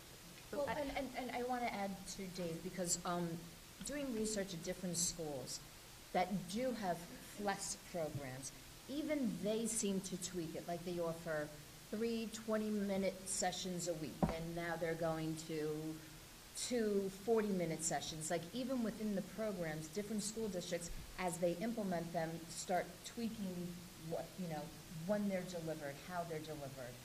But that is the work of the committee. I mean, that is not a board. I am not. I'm not disagreeing with you. But then what I'm suggesting, though, is it sounds like you're rejecting what the committee has put forth, and if the program, and if that is the case, then the committee needs to go back with that understanding and present to us. But we can't hire somebody if we're not in agreement with the proposal that's come out of the committee. So if we're not at that place as a board, I would suggest to this board, we're not ready to hire and start an early world language program. Well, that is one conversation we've never had. We had the report, and we've never had that follow-up conversation. And here we are. Can I have a question to this, though? I mean, in terms of the committee report, it seems that some key aspects about a decision between Flex and FLES was about the cost and the time in terms of instructional time. So do I have that right? Like, if it was FLES, we'd be hiring additional, it was recommended 3 teachers and more time per week. So I think what I would say is that we have the work that's been done by the staff and faculty and by our community, and there's momentum, and that somebody was using it at the last meeting, but we can't make perfect the enemy of the good, that this is a transition.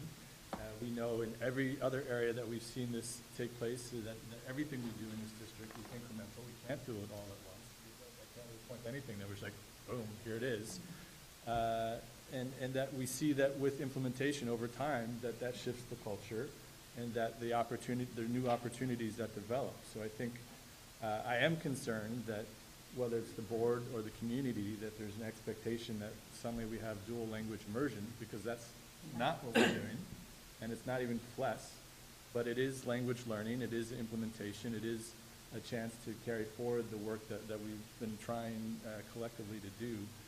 But we have to set our expectations that this is what we're doing, and if we want it to be successful, if we ever want it to get to a place that you're describing, it will take time, and it will take more money, and it will take an opportunity to reevaluate after a certain period of time. But the point I'm also making is those 2 programs are very different. Yes. The objective of those 2 programs are very different, having nothing to do with the time, and I think that is the conversation that we need to have. Right, but the objectives are different, but also in order to meet those objectives, you need different resources. Not Yes. necessarily. Maria, no, sorry, let me finish, please, I'm sorry. The committee report said you would need 3 teachers to do a FLEX program versus 2 for a FLEX. So right there, you're talking about the need of just an additional person putting aside the programming and the time. So there is a resource aspect to it, and piggyback what Michael said, I don't see we'd ever be in a position to say, in 1 year, we're going to hire 3 teachers. I said a plan. I did not say it has to happen in 1 year. I said a Yes. conversation next year. And I'm going to just respectfully disagree with what you said. That is what the committee came out with their time.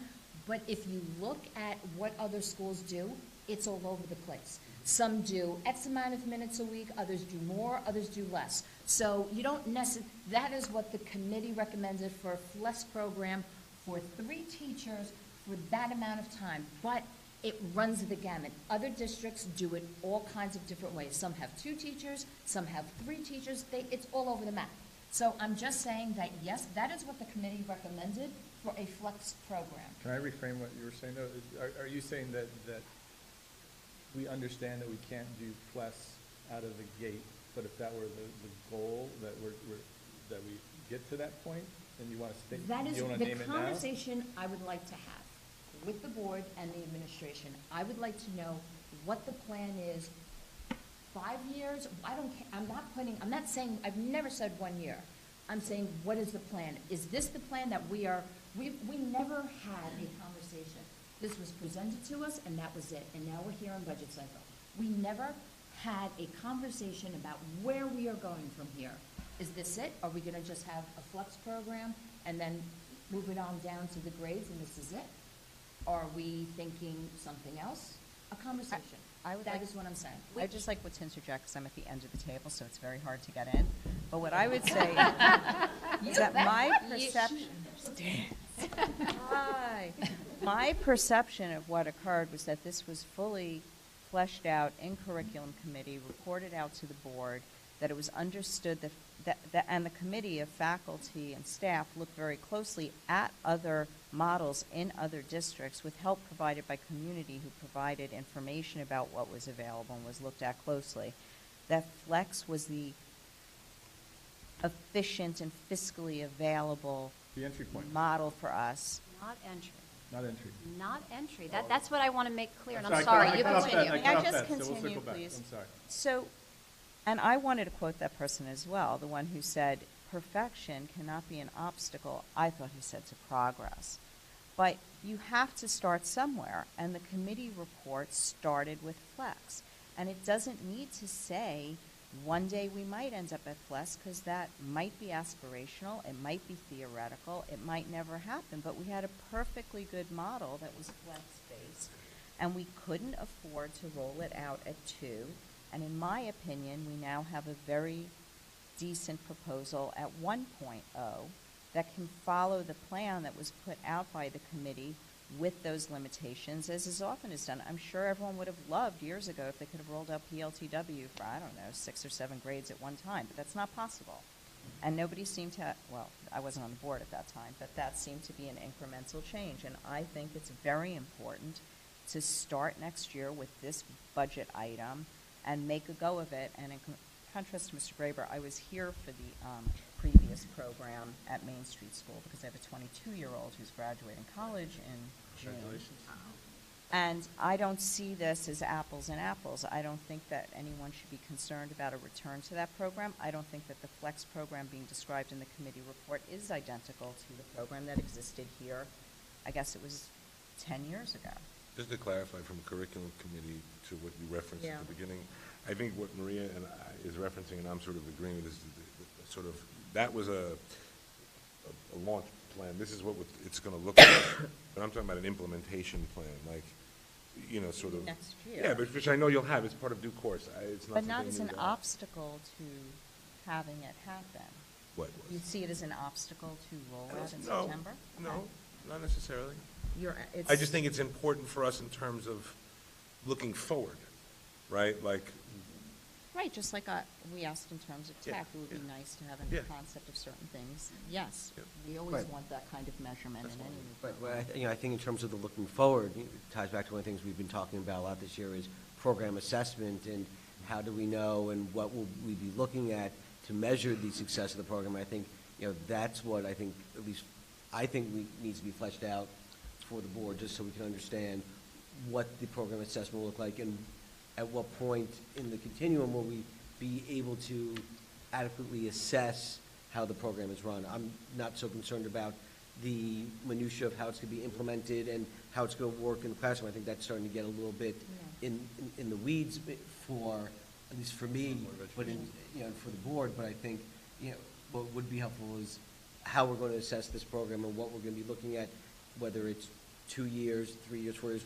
so we can then come back and say, was this a worthwhile investment or not? But obviously, it has to play out for some period of time, but we need to figure out what that is and what it will look like so we can decide if this is indeed an effective use of resources. I mean, one of the things that I would just say, there's no question we want to put something out there, but this is one of those things in terms of measurement. I think we're going to have to think long and hard about what we're measuring, because we don't measure art, we don't measure music, we don't measure performing music, right? These are enrichment opportunities for our kids because we believe they are inherently important in our kids' experiences. So I guess so unlike some other things where we really, I think that program assessment piece has been key to the conversation, I want us to define what we're measuring, and I could think of some things in terms of transition to middle school, like there's lots of things we can measure, but I just want us to be careful because I don't think that's what the implementation of an early world language program is about. I think we may have a hard time measuring it, especially once we get the second person. The committee, and I don't know if the report actually highlighted this or not, the committee talked a lot about once we have the person, developing every grade level at the developmentally appropriate, with a developmentally appropriate curriculum. So what you would do in kindergarten around world language is really different than what you would do in 4th grade, especially if our kids have had K1, 2, and 3. So I think there's a lot of pieces here. So sure, we can lay out what we're going to measure, but I don't know I think there's an element here that is bigger than measuring it, because we're saying this is an experience that we want our students to have. So we want to be careful, are we measuring having world language at the elementary level, or are we measuring what it is? And so I just put that out there, not for us to decide tonight, but just to make that, it feels like a nuance, but I think it's important. No, I understand that. I think it's important to understand how we're going to look at it, and, Right. And whether it's also, we get feedback, well, it's great, but now I'm being pressed in terms of the other things I need to get done in the classroom, or the specialist model, I don't see that being as much of an issue, but I think just looking back holistically and figuring out how will we determine whether it is a success and meeting what our objective is, whatever that may be. I'm not expecting it to be that at the end of 5th grade, kids are going to be able to be conversant in Spanish or French, because that's not what this is. But I think we do need to figure out what it is we're going to look to measure and how to do it. And it doesn't always have to be a data point. It can be anecdotal data. It just needs to be something that looks at it from a holistic point. Right. And I just want to piggyback on that. I think program assessment is very important, and I think we've talked about data. I mean, I think that's a conversation we have to have is data. What are we talking about by data or measurement? But I think program assessment is very important as part of supporting this program, and we have to understand what, we've talked about it, what is implementation, what are our expectations, and then eventually what do we hope that it achieves, and we should try and name it. Just to be clear, I'm not saying program assessment isn't important. I'm just trying to make the distinction between program assessment in a program like this versus some of the other components. Right. I think we've understood from your excellent presentation last June that it will look different for different programs, but I think we should have the process of saying, for this program, these are the ways in which we're expecting implementation to work and our goals and what we'll look to understand that by. Now, I'm going to use the word measurement, but how do we understand it? You could use measurement. It's not a bad word. Yes. So, but I hope that we should identify a time in which that's shared with us so that we see, okay, good, this is what you're looking at in terms of program assessment for elementary world language. I might suggest that, just to pick, you said it very nicely, Double Michael. I would suggest, just a suggestion, that we've been asking that question for quite some time about various things, and the best way to sort of answer that question is to say, we understand that in order to build, financially on this program, that we'll find a way to measure its success, one way or the other, rather than say, we don't measure arts and music, when in fact, unfortunately, predominant in our culture is actually measuring arts and music. I think of the Oscars and the Grammys, it's, 800 million people watch that show, so it seems to matter, right, how we measure arts and music, and of course language as well. So and I know that we want to support stuff, but I think in order for us to support stuff, I mean, I might be back, I don't know. We'll see, but that's up to y'all. But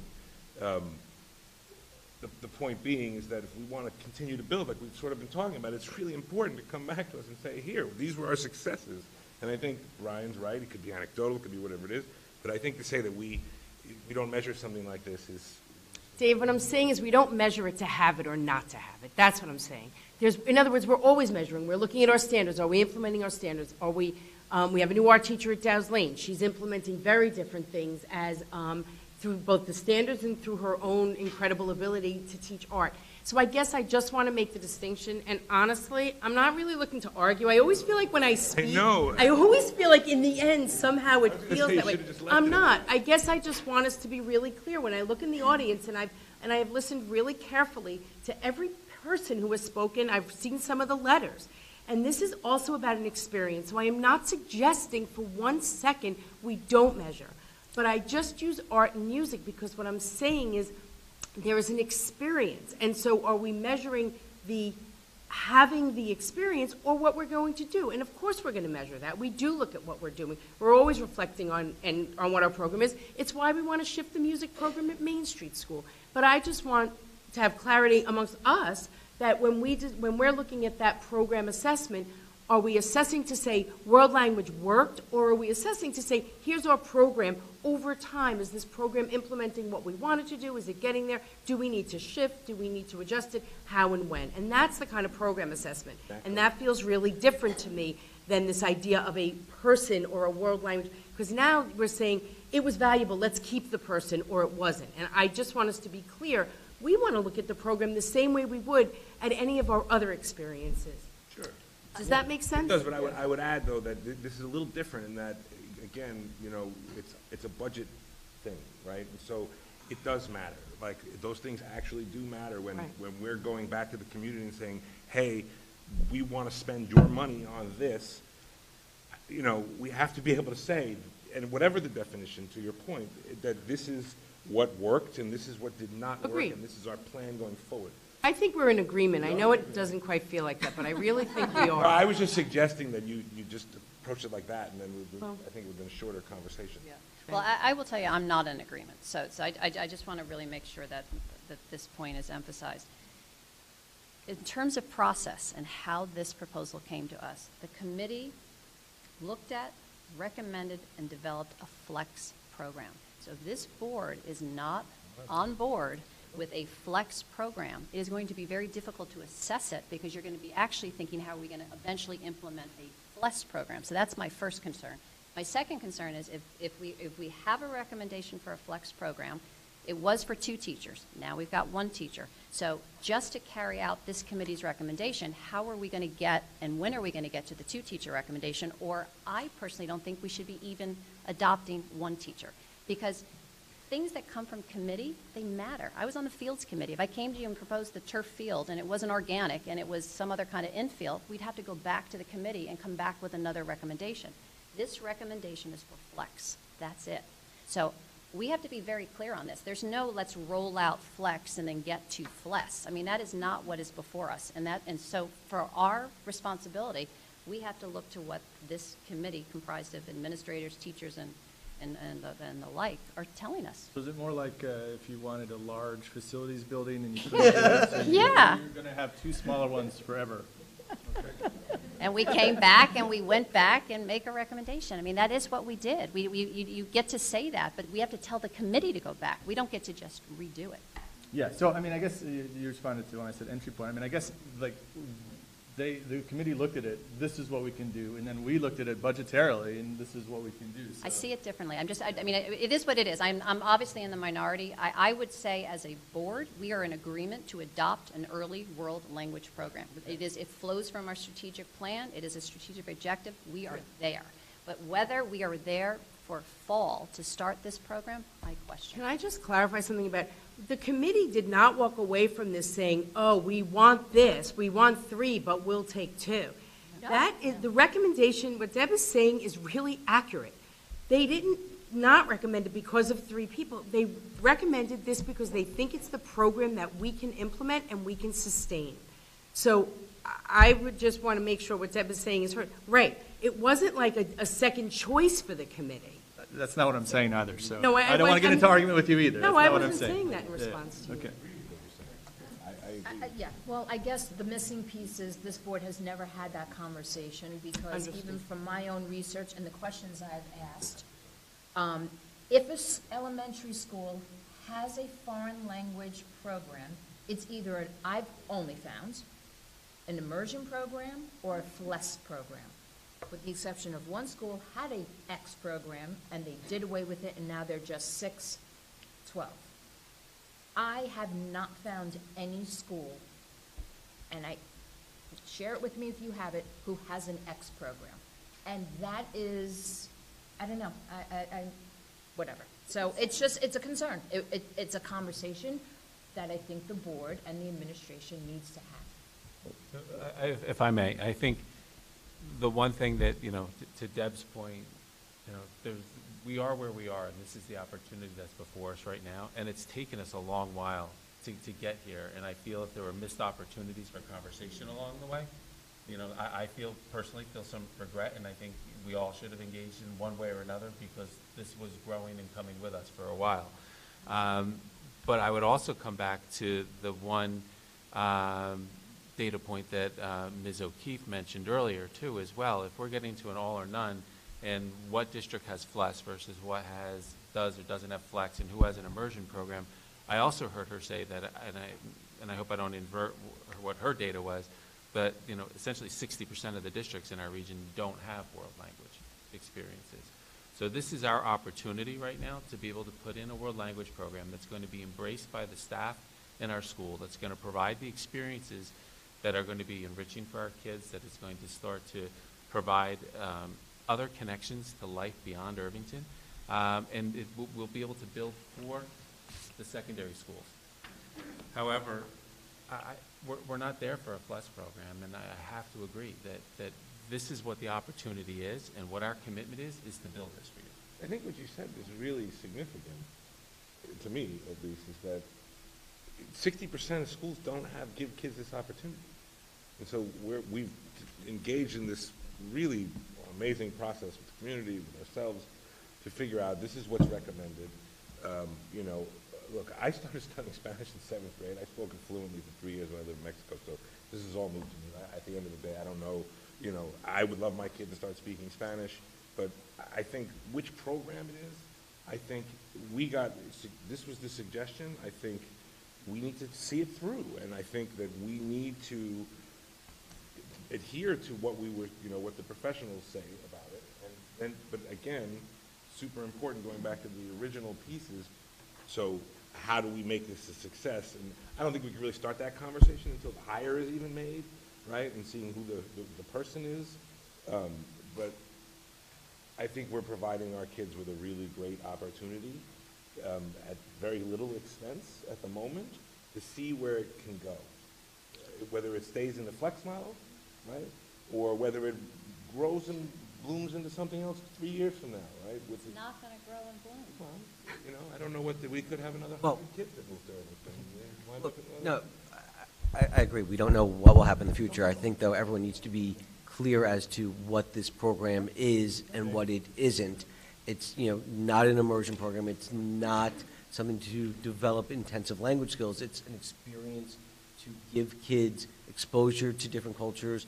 There's some language aspect to it, but it's not, I'm not going to read off the recommendation, but I think just everyone needs to be clear in terms of what it is that we're doing.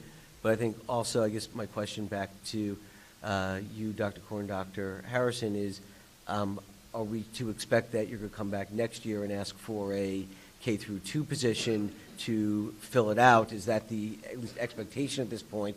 So the board should know what to be expecting next year, and the community should know what to be expecting next year. And a social. And a social worker. And we'll be able to point to multiple years of asks on that. On that note, I would like to say one. I think again, I alluded to the commitment, right? I think. I don't think we should pivot to social worker. If that's No, okay. you don't want to pivot to social Not worker? yet. Okay. Can we wait a minute? I'll wait. Yep. Yeah, thanks. But talking about looking forward and kicking the bucket, I just want to say that we are kicking the bucket yet again about replacing one of the vehicles. And if we, But I also don't want to switch that, because we're okay. still on. No, I'm elementary just world saying language. about kicking the Like, bucket. Keep a Just- little note, and we'll go there in a All minute. right. Thanks. So we're still on elementary world language, and we can wrap it up here. But I think you've made a strong case for, you want a flex program. I think for the rest of us in giving guidance, are you on board or not with what the recommendation is, understanding that it's one person for a flex program, and the idea that we will be supporting hiring a second teacher next year? Because if you're not on board, and that's what I'm hearing from you, this is the time to make that call. no, I didn't say that. I'm on board. Okay, well, you'll let me know what you are saying in a moment. You're on board. I'm on board.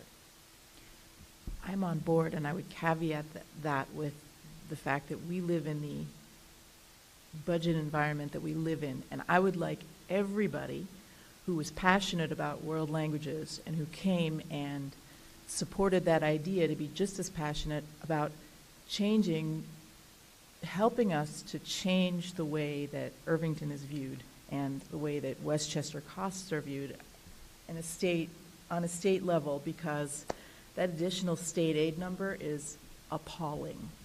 So I'd like to point out that at this point we have what we have, and we're trying to be responsible, and we've talked this whole evening about other considerations that could change, and the fact that we might have to dip into fund balance for some of those unexpected things. So I am very happy to sit here and support what we have right now as an offering for early world language, but I'm very realistic about why this happened the way it did, and I'm extremely sorry that other things have had to be reduced as a result. And I will just say that these are not easy decisions, and for someone who came up in thinking about the schools in an advocacy role and thinking about those bigger picture funding issues, I'd like to see more thinking around that, and I'd like to see more people supporting those efforts and not griping only at the district level when there are things that are so much bigger that impact what happens here. Thank you very much. Here,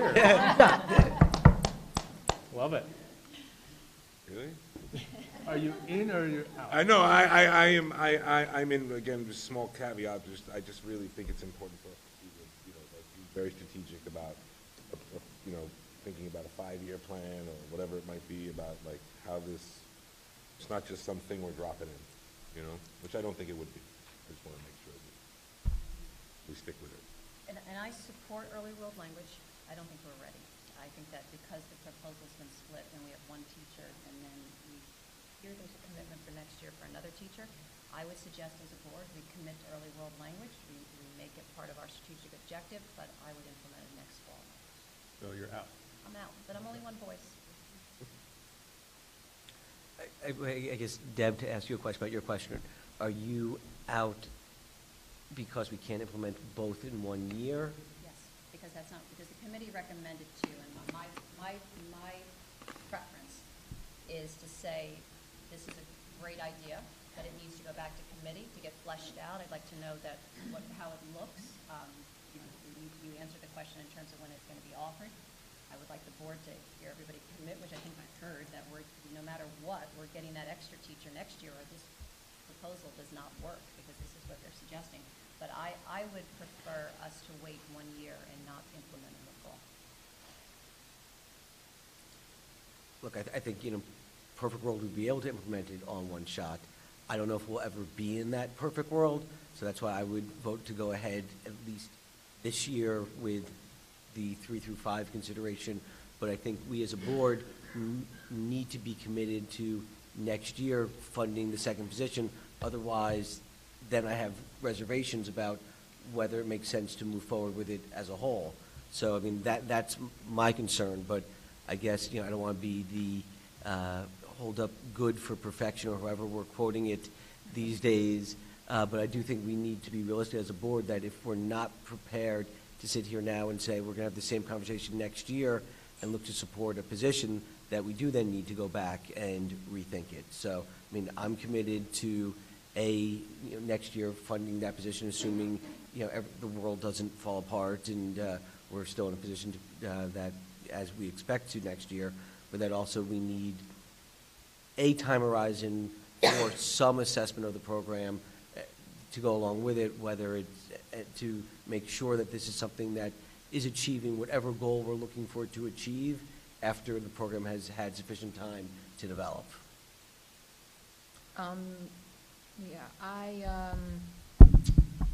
To Deb's point, I don't agree that you have to take what the committee is recommending and roll it out all in one lump. I think we have a history, and Project Lead the Way is a perfect example, where we wanted to roll it out in the lower grades all at once, but we couldn't afford it, so it was done strategically, and I think you can make the comparison to this. Past boards, made that commitment, and then the boards subsequently, eventually, we did it, we funded it fully. So I think, barring any, bad news next year, I think we could fund the second half of this. My only concern is how you hire this position if we get someone who, if there is no one there with the background of teaching both languages. I mean, that to me is the only reason to delay it, is because we don't have the right person that could teach both. Because as you articulated, and we don't want to just offer one language. So we don't have to go through that reasoning why. I think everybody knows why. But that is my concern. My concern is I actually don't know why. because you, how would you pick? What would you pick? And then the fear is, French, there you go. And then the fear is if you pick one, if you don't have a teacher, if you don't have a teacher who can teach both, then you're gonna have to pick one language, right? I'm just asking what's wrong with that? Because when you feed into the middle school, the likelihood of a child after taking a few years of Spanish is going to French. But on the model we're describing, we're talking about 1 year. No, look, right. No, that's been my concern along which we talked about over it, which is, I couldn't was concerned that we do need to be mindful that, we're committed to at the secondary level, both French and Spanish, and we don't want to do something that would compromise, in particular, the French program, so. As someone who took Spanish growing up, We can hire a Latin teacher. Greek? So let me ask you, you can ignore this question if you want to, but why 3 to 5 and not K2? Because then it would be less impactful if it wouldn't matter as much, would it? Dave, I'm going to tell you why. Tell me why. If for some reason we can't fund the position next year, and you're going to have people who will take you in first and second grade and then graduate to nothing, I think it's better to start top down, so we have that continuum of funding. Reasonable. That's my view. No, it's reasonable. I don't know if I agree. We don't have to agree. I don't know if I do. All right, so I'll weigh in. I think we all have a job to do to continue to have a shared expectation about what we're trying to do here, but I think you've laid it out clearly, and we just need to continue having that on an ongoing basis. And so, I appreciate the great letters we received on this issue. There's a lot of excitement around it, and I just want to make sure that excitement and the expectation about what we're doing are in sync, because we don't want people to come back next year and say, hey, this isn't what we wanted, and it goes away, because I can point to a lot of school districts on this list of school districts where it was there and it went away. My prediction, I didn't mean to cut you off, is that we will have community input on the success of the program. That's just my prediction. I think we'll get many letters telling us of its successes. And, among the 60% of the districts that don't have it are districts that we compare ourselves to. So it's not about reputation alone. This is about the will of our community to do this. And I see it. I see the work that has been done, and I support it. I'm in. Now, if we want to talk about trucks or social, we can, whoever jumps in first can go there. It's just a comment that we've kicked the bucket on certain things over the years, and soon we will have paid for a new truck. In repairs. In repairs. That's my only comment. And if I remember going back when we had conversation about modifications and we pulled the trucks out, our look was to let's build a facility and have a place to be able to better maintain our equipment, and we can push it another year. And as you said, just as we're being optimistic about the world language position, I think we're looking at other opportunities here where my hope is that we're not going to have another, $25,000 for HR or whatever the case may be, that whatever we find, if the board's will is to have the transportation audit performed, that we're not going to have that we're going to find the money to buy another truck next year. My other question was if you could just provide a little bit of elaboration when you talk about the social work SEL programs, what things come to mind, what possibilities? I got to tell you, so this has been acknowledged multiple times in the compliments, which we thank you for. A lot of work has gone into getting us here.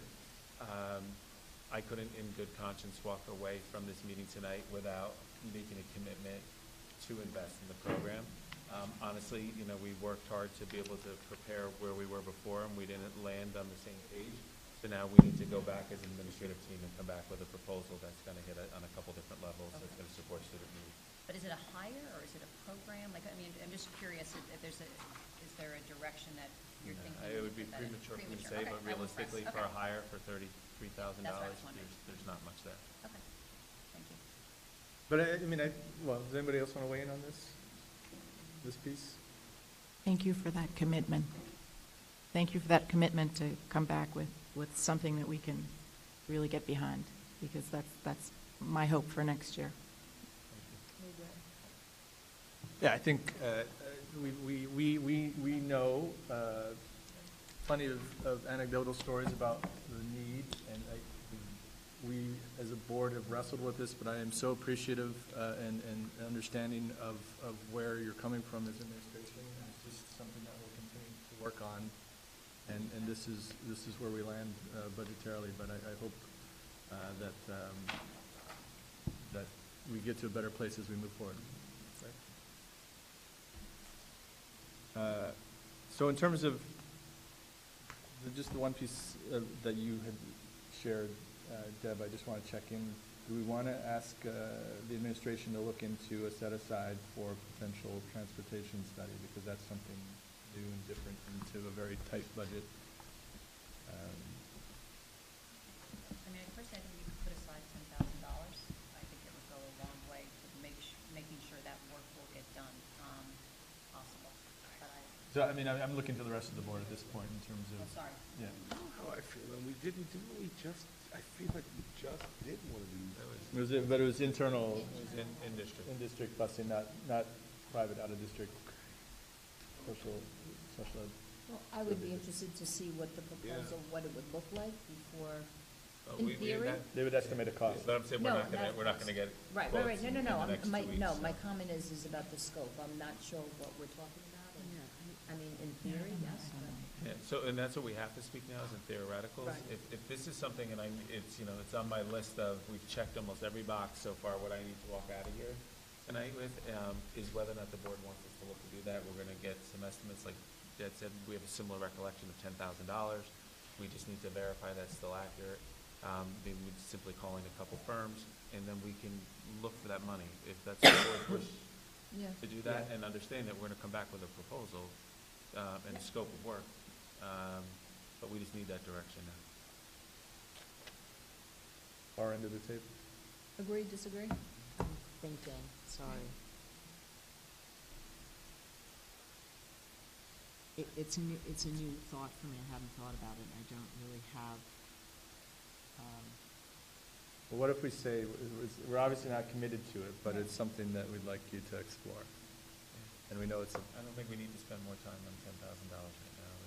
Let's figure it out. And if it's okay with the board, I'm going to ask my colleagues to go home. So thank you. Thank you. Thanks, gang. For those who have stayed, there is a later community comment, but I'll apply it here in terms of any comments related to the budget. If you want to take a moment to go to the microphone, share your name, and please keep it to 3 minutes or less. Hi, I'm Erin Bernstein, parent of a child at Dow's Lane. First, I want to thank you, and I actually want to just really thank the board for the discussion that went on around early world language. Of course, I'm a huge advocate for it, and I want to see the FLEX program, but I appreciated the thought. And I think there's merit to what everybody said, and I'm going to be honest, in my ideal world, we'd have an immersion program, but the committee knows that's not realistic. So they looked at what potentially would be realistic, I think, and worked within the confines and the constraints of budgetary resources, time restrictions, and everything else going on. And I support the FLEX program. Yeah, am I lying? Of course I want a FLEX program. I want my child to be fluent in French and Spanish before he leaves 3rd grade.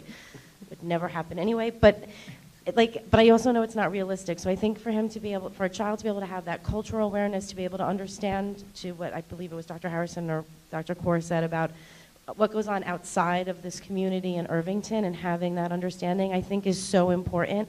And it is an entry point. And with anything that we do, I'm sure we would love to do amplify K through 12. I think starting with something and hearing the community, we're so appreciative of that. And I'm excited to see what the program brings. And like with anything, it evolves, right? I think the programs you have in place today are probably not the same programs you had in place 10 years ago. English programs evolve, math programs evolve, everything evolves. Like, we're not looking to stagnate. So maybe we can't predict where we're going to be in 5 years, but we're going to keep assessing the program in some way, whatever that means. Similarly to library, I don't know how we assess the library special. I guess all the kids take out books, success. I'm not sure. Do we know if they read them? So I think in that same vein, I'm a huge proponent of assessment and data, but I can kind of understand what you're saying in terms of that metric. So I want to thank you. I'm actually excited to see what's going to happen in the classroom when the kids are able to integrate their core curriculum and go to the library and research a particular item and get a book out about that item. I think that's an exciting aspect of this, which shouldn't be lost on the fact that we're implementing the FLEX program. It's a great byproduct of it. And if we weren't implementing FLEX, would we not be doing that then? So we might be sacrificing something that I think will be really good for the kids as well. I'm going to throw something out there. When all this is said and done and it all dies down, I just want to make sure we start to focus again on the master schedule. So if you want to add that to the list of things. So it's on the list. Okay. It's a very long list, and it's on the list. I think that's really important, just for that to regain momentum and community input. And, and I'm happy also to see that Bring Your Own Device is no longer our platform for the middle school. I think that that's great, and I'm happy to hear it. Maybe I actually don't have to get my child a smartphone in 6th grade. We'll just eliminate it being taken away from them. And thank you. I really do appreciate it. And Deb, I'm going to miss your insight on the board. Like, I think it's fabulous to hear what you say and how you think about things. So, did I do it under 3 minutes? Yeah. 2:51. You're a pro at this now. Good evening. My name is Yasina Sorel. I just would like to thank the administration and the board for all the hard work behind the early world language, to the committee. And we just wanted to make sure that you can look at us as partners. We really wanted to do this in a collaborative way, and we're so glad that we see results the way we do right now. We're very thankful. We also want to offer you help in the future as well. We want to make sure that this program is successful. If there is something we can do, like, for example, when we reached out regarding the SSBA grant release, we will be very happy, again, to help in certain ways.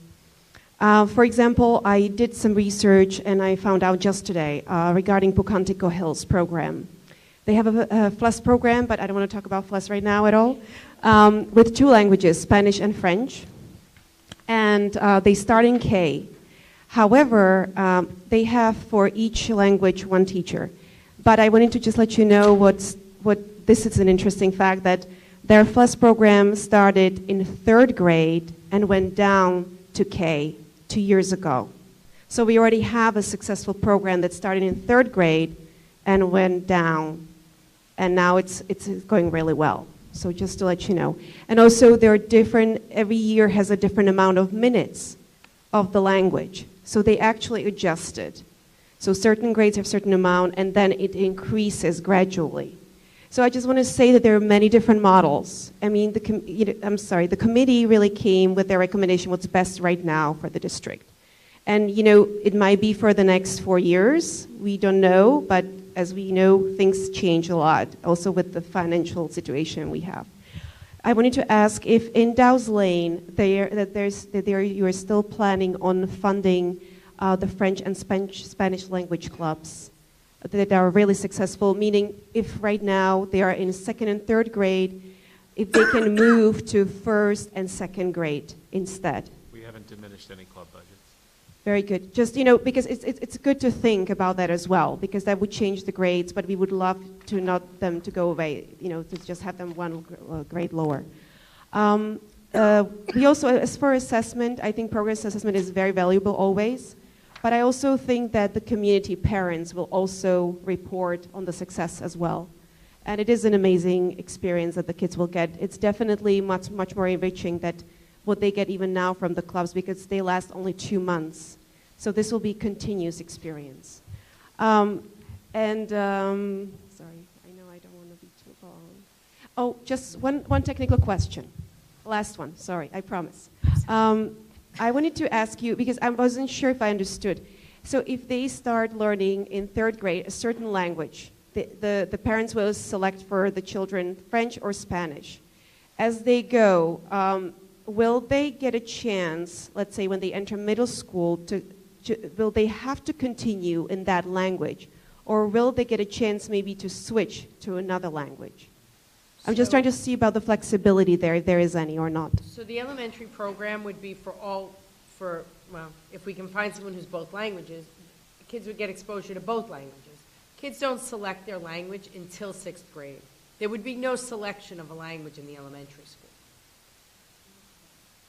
So they're exposed to both? Right. Oh, okay. All right. That's it. I'm sorry, I misunderstood certain area. Okay, thanks. But Yasuna, I'm sorry. You're I am done. Really I would over. like to thank you. Thank you again. Thank you. Thank you. Hi, I'm Debbie Nathan Fuchs. First, I just want to say really quickly that discussion that you all had about early world language, I really appreciate the thoughtfulness of the board and the administration, and I've been watching it build, and I just, it's very impressive, and I wanted to thank you for your hard work. But the comment that I wanted to make had to do with the discussion we had about Amplify, specifically with about technology in the lower grades. I know that Beth Proper, you asked the question about, you Dr. Korb, were talking about you had watched a lesson and it was the kids were choosing to toggle and use the computers during an Amplify lesson. In middle school. In the middle school, okay. 7th grade. In 7th grade, okay. So I have a concern, and I think a lot of people have a concern about technology in the lower grades and screen time in the lower grades. And I just want to make the comment that although you saw kids would prefer to use the computer rather than to use paper, I guess the question I have is that, first of all, that's not surprising, I guess, but it's also, is that the best practice? Like, is that the best educational practice? No, is that so the question? So let me just clarify. That was exactly middle school. Middle school is a one-to-one program, so every day kids have screen time because it's a one-to-one. At the elementary school, Amplify is not predominantly technology. Okay, and so what is it if it's not? Kids have the opportunity to choose. The teachers in the they have big old-fashioned science kits with all kinds of materials in it. A large part of Amplify that they really do beautifully at the elementary level is short videos, so that kids can visualize things that are really hard to ultimately see in science. So it's not that the kids are sitting with a screen necessarily. There's a lot of components where the teacher's showing it on the smart board. So it's not geared toward a one-to-one model or with an expectation that kids are on the screen every day. That's not the design of it, especially at the earlier grades. Okay, that's good to hear, because that's obviously what we're thinking about, is we don't want more screen time in the lower grades is what we're concerned about. Okay, thank you very much. Hi, Leslie Dannon, mom to a 1st grader at Dow's Lane. First of all, just to reiterate what everybody else has said, but really from the heart, I'm a mom of a special needs child. I work 2 jobs, so I really appreciate the hard work that you guys do and the advocacy that you guys are doing for our kids and the hard work and effort that goes into all the planning that you do. So, I'm sorry.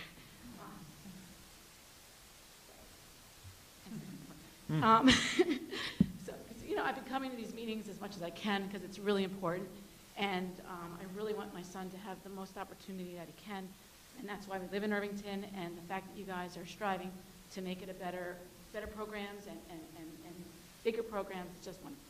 But my only question is, I know this all hinges on having both languages, and so my question is, and I understand, I think Mr. Friedman, you brought it up.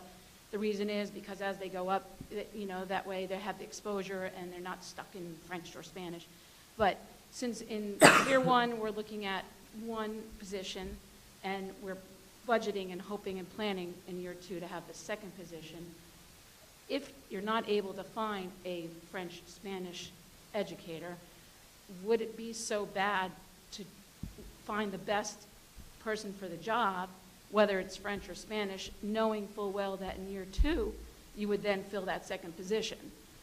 Because then it's 1 year, you're not, ruining it for the kids as they go up, and except for maybe, we're talking about the fifth graders maybe that are going to then be exposed to one language and then choose in sixth grade. But then it'll be cleared up in year two. So I just want to know that the program isn't going to not happen because you can't find a French-Spanish person in year one if you find a wonderful candidate who is a French or Spanish teacher.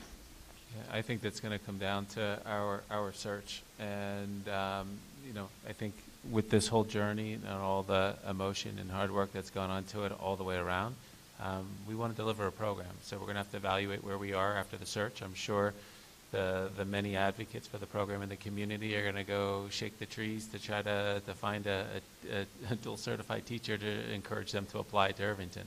So our hope is that we're not going to even have to cross that bridge. So we'll keep our fingers crossed, and we'll have to evaluate our options should we not have the candidate that we need to deliver the program. But I want to address the second part of what you shared too, which is I would not assume that the money is there next year for a second position. I mean, every year we get surprises. Who knew we were going to lose $200,000 in state aid? Who knew our transportation costs were going to go up by hundreds of thousands of dollars? So that's what we're asking ourselves to do is, if it works out, we would absolutely do it next year. But like with other projects, PLTW, Project Lead the Way, there was an expectation it would take X amount of years. It took many more years than that. So I think you're hearing a commitment, but I can't say that there's a guarantee because we don't know what our financial picture is next year. Right. I mean, the commitment's there. I mean, I remember on my prior time being on the board, 1 year it was a negative increase budget to budget. So the commitment's there, but you never know. You never know if New York State's going to come down with a couple of more unfunded mandates that we have to find money to fund, So. That's why I talked about the advocacy. Yeah. That's why it's so important. The state has take that passion and advocate for more money. No, but some of our hires over the last number of years have been because of those well-intentioned state mandates where we're hiring somebody because the state tells us that we have to hire that position, and we don't get a choice. Thank you.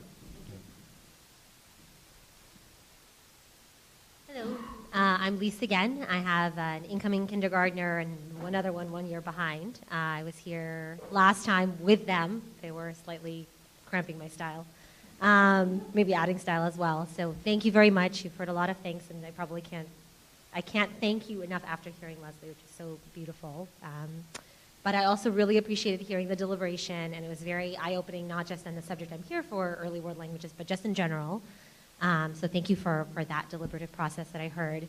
I wanted to go back at the risk of wading into something that was labeled an argument to something that Dr. Kaur said about values. And I really heard and felt the distinction that she made between assessment of the technical merits of a specific program as implemented and assessment of the value that this community has very clearly communicated they place intrinsically on exposure to world languages. And I think that's something that is akin to music and art, and we're starting to comprehend that it's viewed in the same way by this community. And so I hope that idea and that value is not up for reassessment, even as you look at the technical merits of the program you implement. And to that point, I've heard concerns expressed about whether the community really understands what it is that they're getting, and whether they will be happy and satisfied with a program that's not so much instructional as exposure and enrichment. And I just want to draw your attention to the reasons that people gave for wanting this program and how much of that centered around not fluency, proficiency, and those kinds of metrics, but cultural enrichment, cultural competence, the notion of global citizenship, the idea that we live in a pluralistic society, that we live in an increasingly interconnected world, that doing this is a way of fighting racism and xenophobia, as my friend, dear friend Catherine O'Keefe said earlier. Those were right up there with any more, technical fluency things. And I say this as a polyglot, I'm trilingual, but those things are just as important. Just the idea that, even with a few words, you overhear a tourist who's lost, in Brooklyn or somewhere else, you can weigh in and say the subway's that way. And it connects you to people in a way that nothing else does. So I think we understand what the program is and we see a ton of merit in it, and we don't necessarily just compare it what could have been. We look at it on its merits and say, we value this. This is one of our Irvington values, and we want to see that moving forward. And I'm probably at time, I have a letter that's not mine. It's actually from a friend of mine that I'm not going to read out loud. I can hand it in, and I know she also emailed it, but saying she has a kindergartner now. She's been taking part in the enrichment clubs.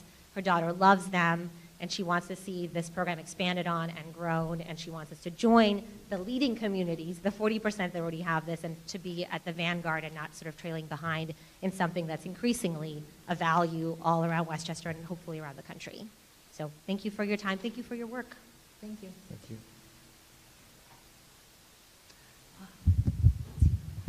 Hello, my name is Eric Oley, and I just want to piggyback on everyone and just say thank you so much for all the work, all the discussion from the administration and the board, and that really candid discussion was really, really appreciated.